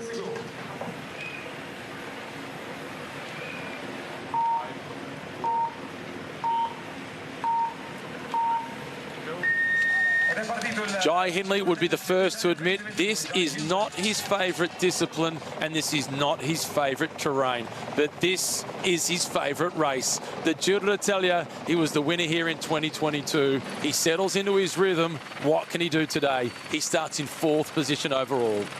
He's now part of one of the biggest teams in the sport with one of the biggest budgets and the most resources to commit to this event. So he's going to have everything at his fingertips in order to perform well in today's individual time trial. On the topic of performing well, here comes Bolocchi.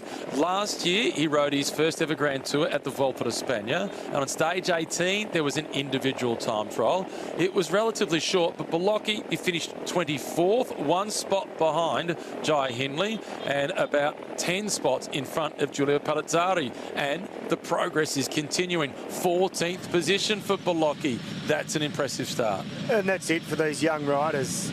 You know, practice makes perfect, and you just, as long as you can keep going in the right direction, especially if you want to be a racer over 3 weeks, you've got to be able to time trial against the clock, or even in 1 week stage races, you're going to find a time trial generally somewhere. So the important thing is to keep on improving.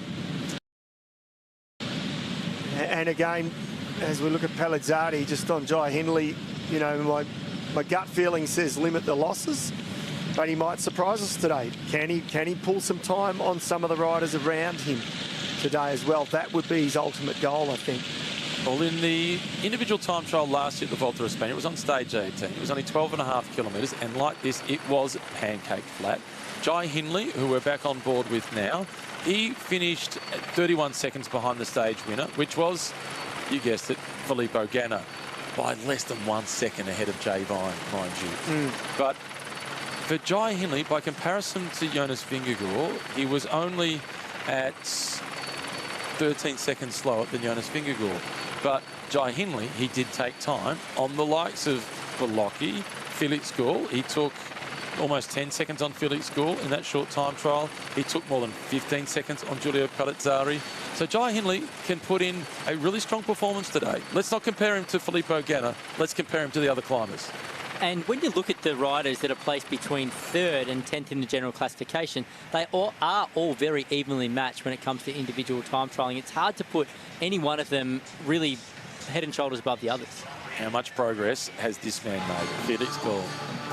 Yeah, that's what I was about to say. The man in possibly career best form is this guy right here. He was impressive a couple of days ago. Well, the helmet is slicked back, the glasses are on, it's time trial time, and it's Felix Gall. He was aggressive on stage 9, the entire team was. He's just aggressive with himself. He's against the clock. This is the discipline that he too doesn't like. He's going to have to get friendly with it today. Derek G through checkpoint 2, still tracking well in 6th. He's the ultimate battler, if I can say that, use that term, Derek G. Just boxes on, boxes on. What do you have a few years ago? He had 4 second places on stages at this race. He's just, you know, fights on, and you just get the feeling the longer this race goes, the higher he's going to climb. Well, if my memory serves me correctly as well, not only was he second place in 4 stages, but he was also second in the climbing classification and second in the points classification as well. It was a real breakthrough Giro d'Italia for Derek G. It was his first Grand Tour. Yeah, impressive. And he was in the breakaway on 6 stages. Now, Felix Gall, when he took the race on Sunday, Simon, was he racing against all the other general classification contenders and ignoring Jonas Vingegaard? Or does he start to believe maybe he can challenge Jonas? Oh, I think in his mind, he wanted to test himself against Jonas. And the way the team took the stage on was fantastic. The way he continued that effort and attacked the big pre-race favourite in Jonas Vingegaard was brilliant in the final.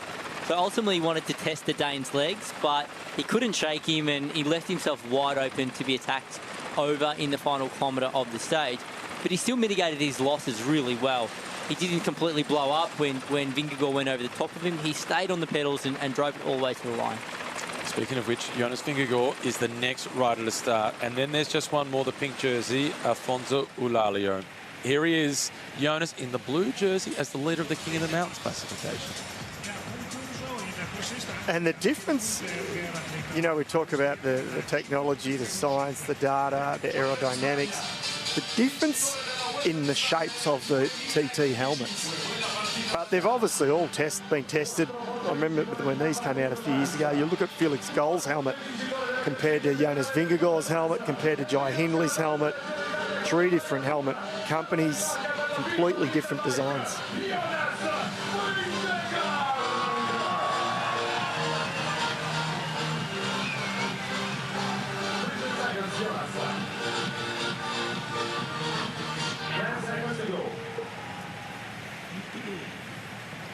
Jonas Vingegaard, the final countdown. He's blocking all the noise out. It's go time for Vingegaard. He is out to create history to become the 9th rider to have won all 3 Grand Tours. A few days ago, he joined the club of 115 riders to be a stage winner in all 3 Grand Tours. But his ambitions are even bigger, and today is a really important day for the dual winner of the Tour de France to stamp his authority on the race for the final pink jersey. Vingegaard has experience on his side. Yeah, he does. And against the clock as well, he has confidence. He knows in theory, on paper, against all the other GC potentials and high hopes, he's got the better of them. So he's just got to go about the business, get the job done today. Doesn't need to do anything crazy. Doesn't need to win the stage. Just keep taking extra time on his rivals that matter. Well, Giulio Palazzari, as we see, he is getting the better of the time of Michael Storer, right on target with Michael Storer. Based on how he looked on Sunday, I think he'd be happy with that so far.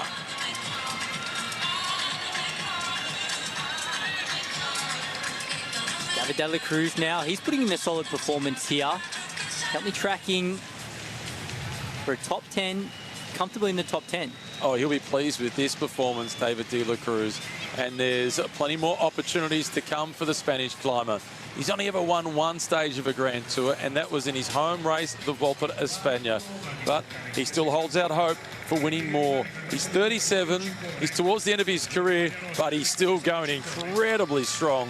He slots in for 9th for the moment. That is a great result. That is a really good result, yeah. Very solid. And, you know, we're getting towards the back end now, so we know he's not going to drift too much further. But this is one of the times that we're going to be really watching up Ben O'Connor here. This is a really good start for Ben O'Connor. The individual time trial and a fight to try and improve his position in the general classification. The riders who surround him are time trial specialists. He goes through ahead of Alex Segart, 47 seconds down on Filippo Ganna. But of those that are inside the top 20 in the general classification, so far, O'Connor has been the best. Well, that's a great start for Ben O'Connor at that first intermediate time check. All the general classification riders who have started ahead of him, he has got the better of. So he is looking really strong there at 4th place at that first check. He's put 28 seconds into Giulio Palizzari and Michael Storer. 5th day in the pink jersey. Will he continue to defend and make it a 6th for tomorrow?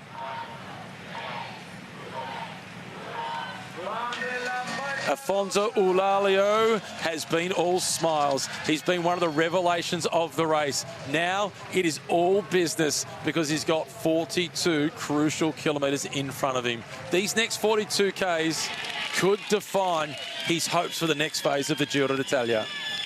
Yeah, I'm really intrigued to see what he can do. Again, the jersey makes you ride like two men. Well, this is where he needs it. On a day like today, he holds 2:24 over Jonas Vingegaard. All the talk is, and we expect, based off previous results, that Vingegaard will take the Maglia Rosa, but you never know. Well, off previous results, yes, but we've never seen him perform at this level. And the pink jersey on his shoulders in one of the biggest races on the calendar, he's going to lift. He's going to put in the time trial of his life today. So let's just see where that places him in against the best GC riders in the world. And I can't help but wonder how much to take out of his previous individual time trials, because he hasn't been in a position to fight for a high place overall. Yeah. Now he's fighting to stay in pink. Yeah, 100%. They're almost irrelevant, aren't they? When you look back and then we start to zone in on today, he's leading the world's second biggest bike race. You're going to turn yourself inside out. You're going to lift a number of percent, and there's that psychological aspect as well. You're wearing the Maglia Rosa, the most famous jersey in Italy. So it's a nice little start, though. Those technical corners there, he's taken them really smoothly. He's used up every bit of the road as well. So it's a nice start by the leader. Vingegaard out on course, Eulalio is out on course, so too Hindley, O'Connor, Storer. The top 10, they're all out there, they're all doing battle. It is the race of truth. Stage 10, Ganna is in the hot seat. Who is going to be the best of the general classification contenders?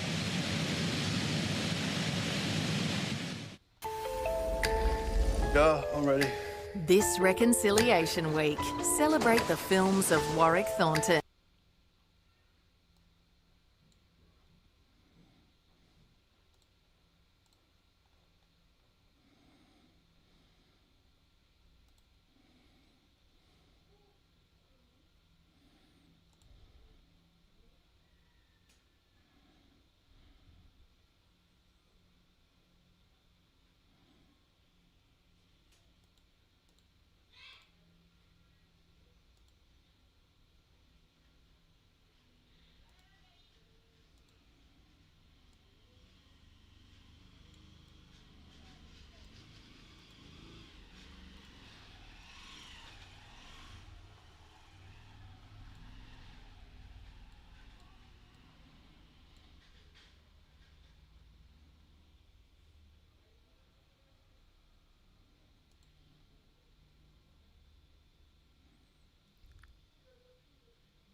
Mientras estamos en la pausa publicitaria, quiero comentarles, muchachos, que como pueden darse cuenta, debajo de la publicidad, donde dice publicidad, ustedes pueden estar encontrando los contrarreloj de la etapa. Recuerde que son 3 3 posiciones o 3 pole position o 3 reloj donde se toma el tiempo. Aquí lo estamos viendo en tiempo real, así que como ustedes pueden darse cuenta, no se ha movido desde hace rato, pero ya empezaron a salir los top 10, de hecho el top 5, es decir, que empezaron a salir los top 5. Creo que ya salió Eulalio creo que es el tercero, así que esperar a ver si de pronto se mueve la general después de que Eulalio salió.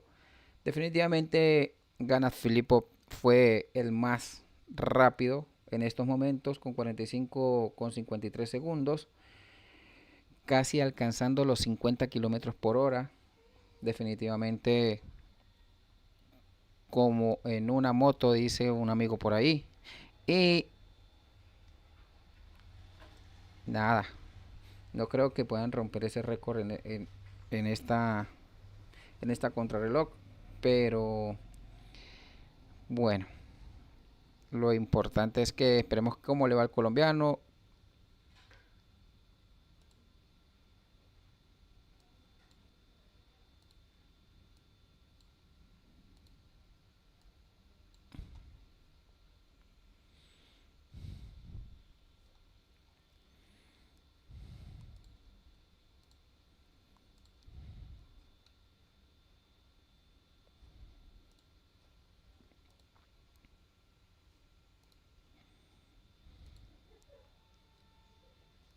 Told, why don't you give the road a go? He turned pro a couple of years later. Last year, his first season in the World Tour. Now he's thrust into the limelight as the leader of Italy's big race. Don't you just love it? It's just one of the elements I love about this sport, and you see champions are born at these Grand Tours, and they have been for a number of years, for decades, and you know they make, and I shouldn't say a lucky break, but you know, you get in the right place at the right time. You take some minutes up the road, you have a good day, you ride with inspiration, and suddenly you find yourself in the leader's jersey, you know, going deep into the second week. This is impressive. Well, he's pretty early on the course and he's already conceded 15 seconds to Jonas Vingegaard. Well, he's got 2 minutes and 24 seconds to play with here with the pink jersey, with this against the second place in the general classification, who is the big pre-stage favourite. So early days, he's not doing too badly. Michael Storer now through the second checkpoint at 2:05 behind. At the first checkpoint, he was at 1:14, but in terms of the battle for team leadership across at Tudor Pro Cycling, Michael Storer was 19 seconds faster than his French teammate, Mathis Rondel. This is Felix Gall. He's not at the first checkpoint yet. We're looking forward to seeing his arrival.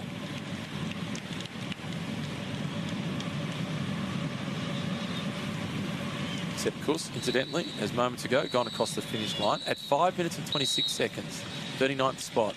That's not a full throttle effort from Sepp Kuss. That's a selfless, save the energy performance to help your teammate in the mountains. No, that's right. And Sepp Kuss, he's an experienced GC campaigner now. He's done numerous Grand Tours. He's won one, in fact, at the Vuelta a España, so he knows how to time his efforts. Back on screen now with Felix Gall. Macca, he's using every inch of the road. He shaved, yeah. He almost kissed that bollard through that left-hand turn there. He used every little bit, didn't he? Well, Jai Hindley noted that his knees get any wider, that he wouldn't be able to attack past him on the climb. And I think his knees definitely scraped one of the barriers there, didn't they? Yeah, here's Jai Hindley. He is still to go through the first checkpoint.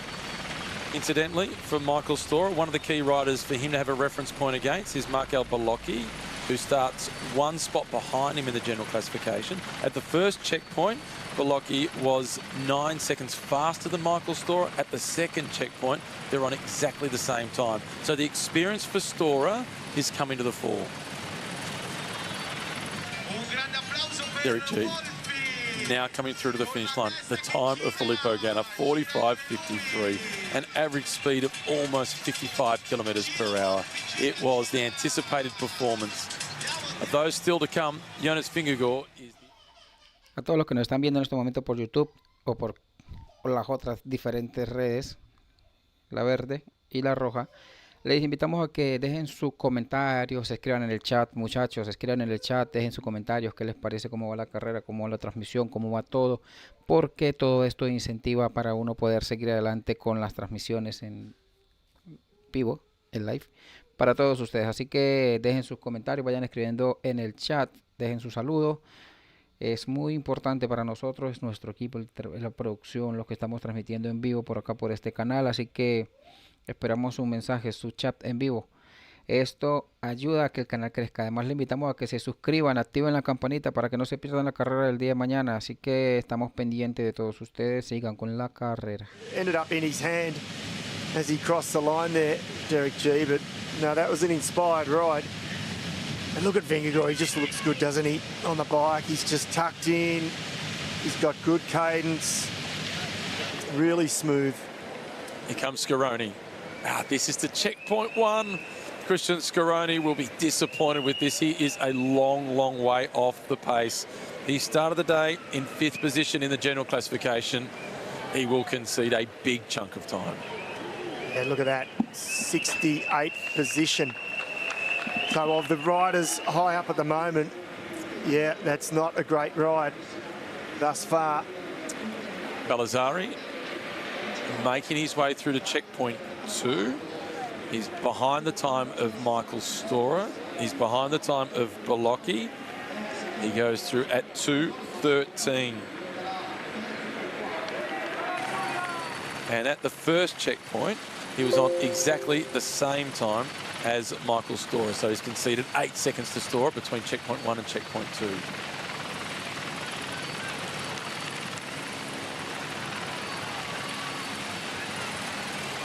At the first checkpoint, Timon Arensman went through with the second best time, 30 seconds behind Filippo Ganna.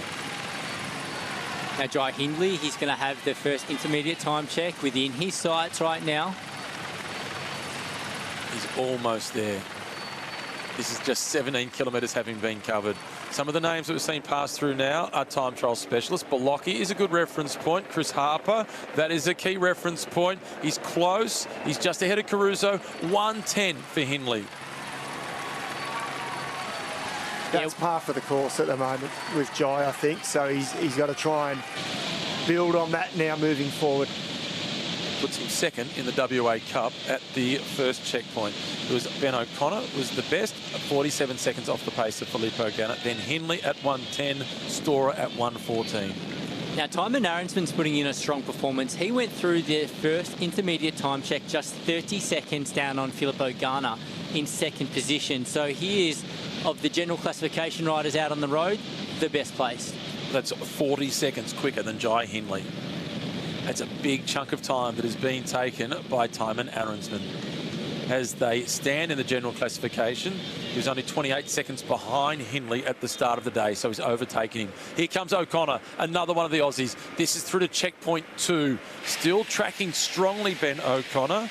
He was solid at the first checkpoint, and he's solid at the second checkpoint. 1:36 behind. Well, the first checkpoint, when he crossed the line, he was in 4th place at that point. So he's faded a little. He's lost a couple of places between the first and the second intermediate time check. But this is still a strong performance for O'Connor.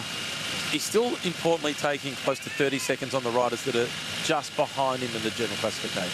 And this should be the talk from the car into his earpiece. You know, just reinforcing that, saying, this is good, Ben. You're taking time, you're tracking well. You know, hold this rhythm, and it's all plus by day's end. So far, Timon Arensman is the big mover in the general classification. He has gone up 2 places at the first checkpoint. He's overtaken Christian Scaroni, and he's gone past Jai Hindley.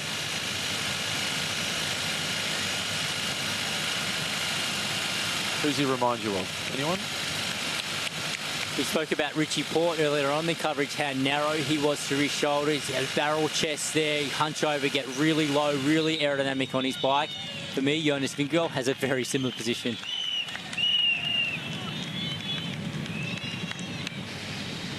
Now Felix Gall. Stark contrast. He is a very different shape to Jonas Vingegaard. He sits up very high on his bike. He has quite wide shoulders. You see his whole torso is up high. looks as though he's catching a lot more wind than his big rival here. He's still coming to the first checkpoint, and he is conceding a lot of time.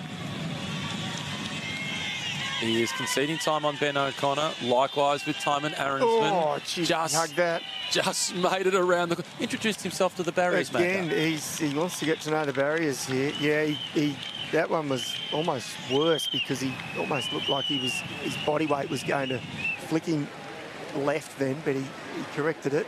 It's been his Achilles heel, and it continues to be so. Felix Gall through the first checkpoint at 1:27. Yeah, he is losing a lot of time in the general classification here. That's 40 seconds on his former teammate, Ben O'Connor. Only after 16 kilometres of racing, he's lost a big chunk of time. And he's lost 17 seconds to this man, Jai Hindley. At the start of the day, though, he had 1 minute and 33 seconds as his buffer on Jai Hindley. The Jai can close that gap quite a bit today. He could halve it. Yeah. Maybe even more. Yeah, it'd be frustrating if it keeps trending the way it does for Felix Gall because, as I said, as he was up on the ramp ready to go, he's in career best form.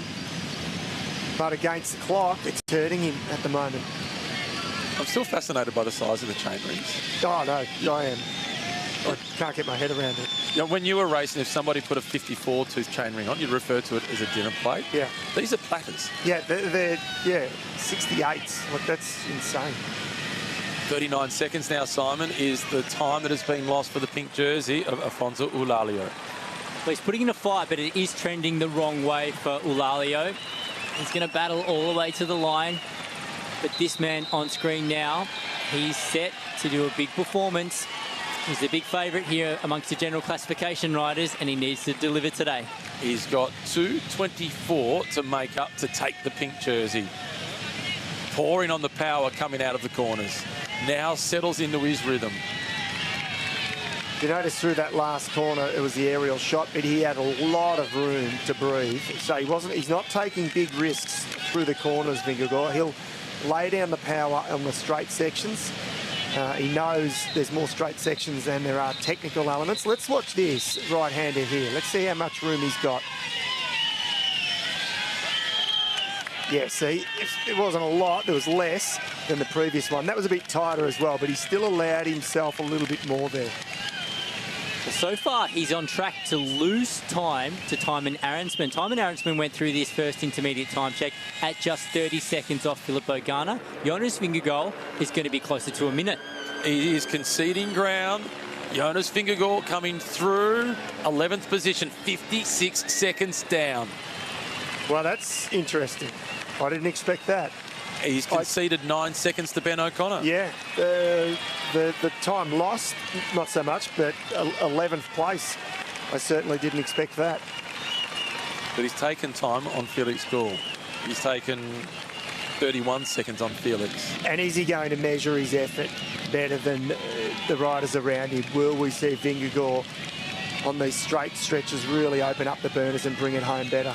And the graphic we're seeing on screen now showing that Jonas Vingegaard is tracking 26 seconds slower than Timon Aronsman. He starts the day, though, Simon, with a 2 minute and 36 second advantage over Aronsman. Aronsman now coming through to the second checkpoint.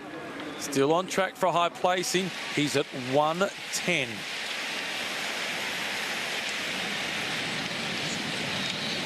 Well, it just shows the rides of Cavagna and Bucks, you know, very early on in the piece, but those times are going to stack up by day's end.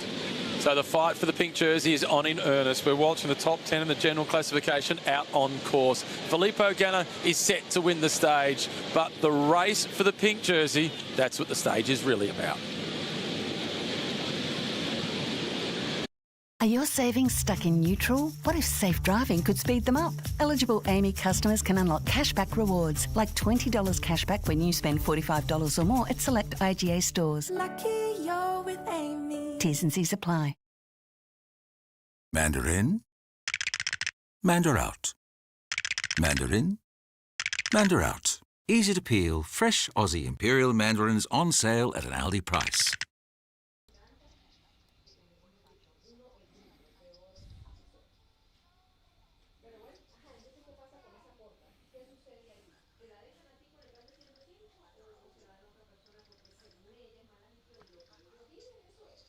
Fresh Aussie Imperial mandarins on sale at an Aldi price.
After 17 kilometres, he has lost 50 seconds. Can he defend that final few minutes, that margin, over the next part of this day? It's going to be tight, isn't it? It's going to be tight. And it's this man here that's hunting him, but he's in a battle of his own at the moment, Vingegaard, because he's losing some time to some of his rivals. So this is turning out to be an interesting day. Here comes Michael Storer. He's going to be outside the top 10, but he has put in a strong performance. Insignificantly, he's been very close to those that have surrounded him in the general classification, perhaps just slightly quicker. In to stop the clock, Storer. It is 3 minutes and 5 seconds. So he has taken 6 seconds on the rider who started the day, 1 spot behind him, Bolocchi. Next through will be Giulio Palazzari and then Ben O'Connor. He was even with Palazzari early. I think you'd sign up for that. I think Michael Storer will be quite happy with that time. When you take into consideration that Philip Ogana was nearly 2 minutes, for 1 minute and 59 seconds instead of second place, and Cavagna right now, that doesn't make Michael Storer's time too bad. Yeah. He's only a minute, plus or minus, away from second place. So you're comparing him to the humans in the time trial? Yeah, yes. And over 42 kilometres. Yeah, I agree. That is a good ride. And you probably couldn't have picked a worse course for Michael Storer in a time trial. Aronsman is enjoying his day, though. Oh, he's riding a big gear, isn't he? You can see him mashing that gear. Huge front chainring. He's a long way down the cassette. Rocking and rolling. He's kind of rinsed everything out in this individual time trial. He's gone through checkpoint 2 at 1:10 behind.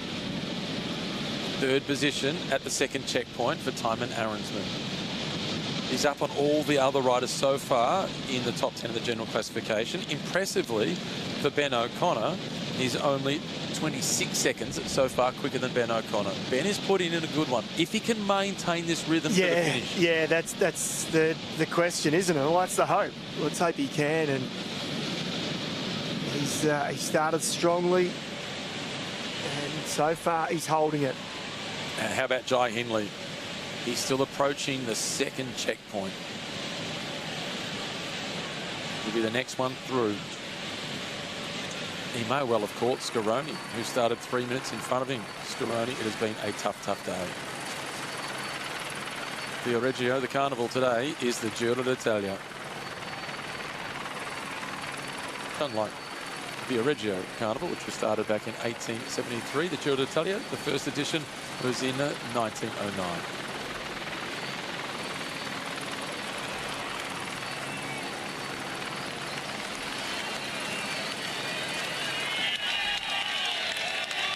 Here he comes through the checkpoint, the pink jersey, Afonso Eulalio.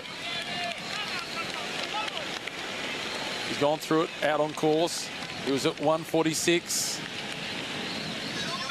Now Palazzari making his way through towards the finish line. Michael Storer started behind him in the general classification.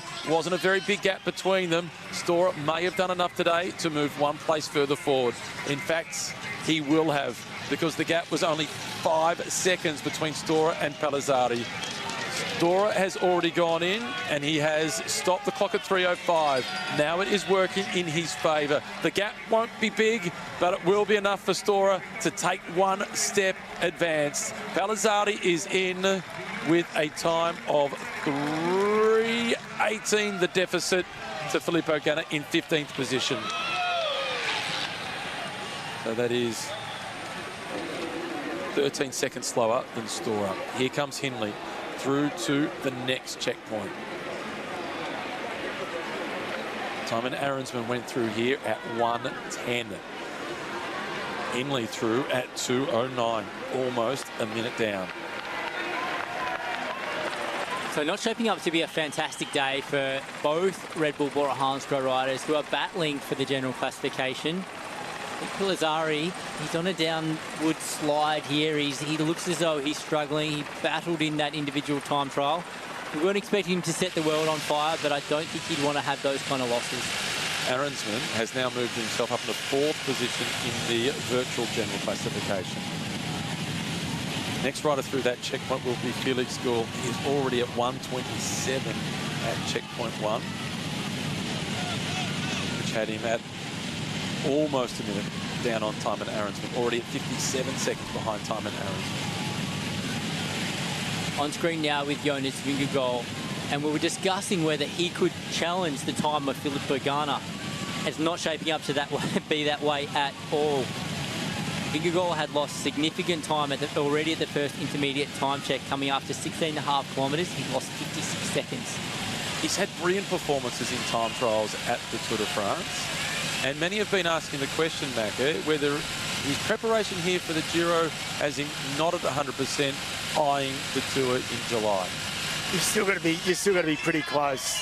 You know, yes, he's been a level above so far as we watch Ben O'Connor make his way towards the line. So he's holding well here, O'Connor. This has been really good, and it's going to be a good time. He's been solid through the midway checkpoints. Will he be able to move himself up a couple of spots in the general classification? It's been promising from O'Connor right from the very beginning. At this rate, he could well move himself from 8th position overall up to 5th. We'll have to wait to see where the final cards land. But O'Connor on target for a top 10 finish. This has been impressive. Ben is back in a big way at the Giro. Yeah, that's good. He's measured his effort well. Solid performance. And just back to Vingegaard, and you know, with one eye on the Tour. You know, you've still got to come here with some good form. You know, maybe you're going to make some tweaks. Potentially in your time trialing towards the Tour, but I'm still a little bit surprised that he went through that first check in, what, 11th position. And he's tracking at 31 seconds down on Tymon Arensman. With Ben O'Connor crossing the finish line, an update on the WA Cup. He has taken 23 seconds off Michael Storer. Okay, so it's not huge. No, it's pretty tight. It's pretty tight, isn't it? On course now with Felix Gall, who is having a challenging day out, tracking in 29th position on the stage. This is the rider targeting the podium finish come Rome. He's given up significant time on his rivals. He's having a challenging day. 34 seconds slower than Jai Hindley at that point. a minute and 33 seconds slower than Tymon Arensman through that checkpoint. Yeah, so that's big. That's a big loss. A minute and 7 seconds slower than Ben O'Connor, his former teammate, through checkpoint 2. Yeah, so that's where Arensman, O'Connor, riders like that are making some gains today. Next one through will be Vingegaard, followed by the pink jersey, Ulalio. Well, we're on track now with Ulalio. Only 30 minutes into his effort. So we'll see him going through that second intermediate time check. Well, the comparisons that I'm keen on to see is between himself and Vingegaard. What was it, 2:24 at the start of the day? Yeah, in the first checkpoint, he was at 50 seconds behind. Right. Oh, not good signs here. You see him getting in and out of the saddle on this long, flat, straight stretch of road, showing that he's uncomfortable on his time trial bike. He hasn't put the hours in on this to really excel in this discipline. He's at 109 behind. He's tracking to be able to stay in the pink jersey. He's putting up a fight, isn't he? Yeah. And not exactly a disaster for Vingegaard if Ulalio stays in the pink jersey just by a couple of seconds. It's actually a good result for Jonas Vingegaard, that's right. Here comes Jonas going through checkpoint 2. Outside the time of Ben O'Connor. Likewise, De La Cruz. He is smooth. He's at 1:43. He's stabilised between checkpoint 1 and checkpoint 2. Jonas Vingegaard is going to bring this home strongly. He will bring this home strongly, but I think by the standards of Jonas Vingegaard, this is a disastrous time trial. I think he would have started today mentally going in, thinking he's going to put minutes into his rivals here, where he's right in the mix. He is competing. He's on a level playing field in this individual time trial to a number of the riders fighting for a top 10. 7 seconds slower than Ben O'Connor for Jonas Vingegaard. 33 seconds slower than Tymon Arensman. Of time trials that Jonas Vingegaard has done, this is one of his worst time trials. And I know that's been critical, but it's a fact. Does that give others hope for vulnerability for Jonas Vingegaard in the mountains? Well, he's shown he's been the strongest in the mountains so far on the 2 summit finishes. However, I do feel as though this will be a big blow mentally for Jonas Vingegaard. And that will be a boost for Jai Hindley. He's about to catch his 3-minute man, Christian Scaroni. Yeah. 1 kilometre to go for Tymon Arensman, who's on target to be the best performed rider in this time trial amongst those starting the day in the top 10 overall. Well, that's it. Riders like Arensman, by day's end, he'll be buoyed by this moving forward. And yes, it's a time trial. The mountain days to come, completely different, but he'll start to have some belief that they can, who knows? Vingegaard is vulnerable. And the message he'll be receiving over his race radio right now is, you are putting time into your rivals. You are on a brilliant day. Drive it home. Finish with everything you have. And Filippo Ganna is willing him on. Ganna is going to win the stage. The 8th in his career at the Giro d'Italia, the 7th for him in an individual time trial. Tymon Arensman might slip just outside the time of Remy Cavagna. It is going to be close, but the Dutchman has made a statement. He's a contender for the podium. Can he be even better? This has been a strong performance by Tymon Arensman. He's going to be the best of the riders so far in the top 10 in the general classification. Arensman is in with second best time, 1:54. The grimace should now be a smile.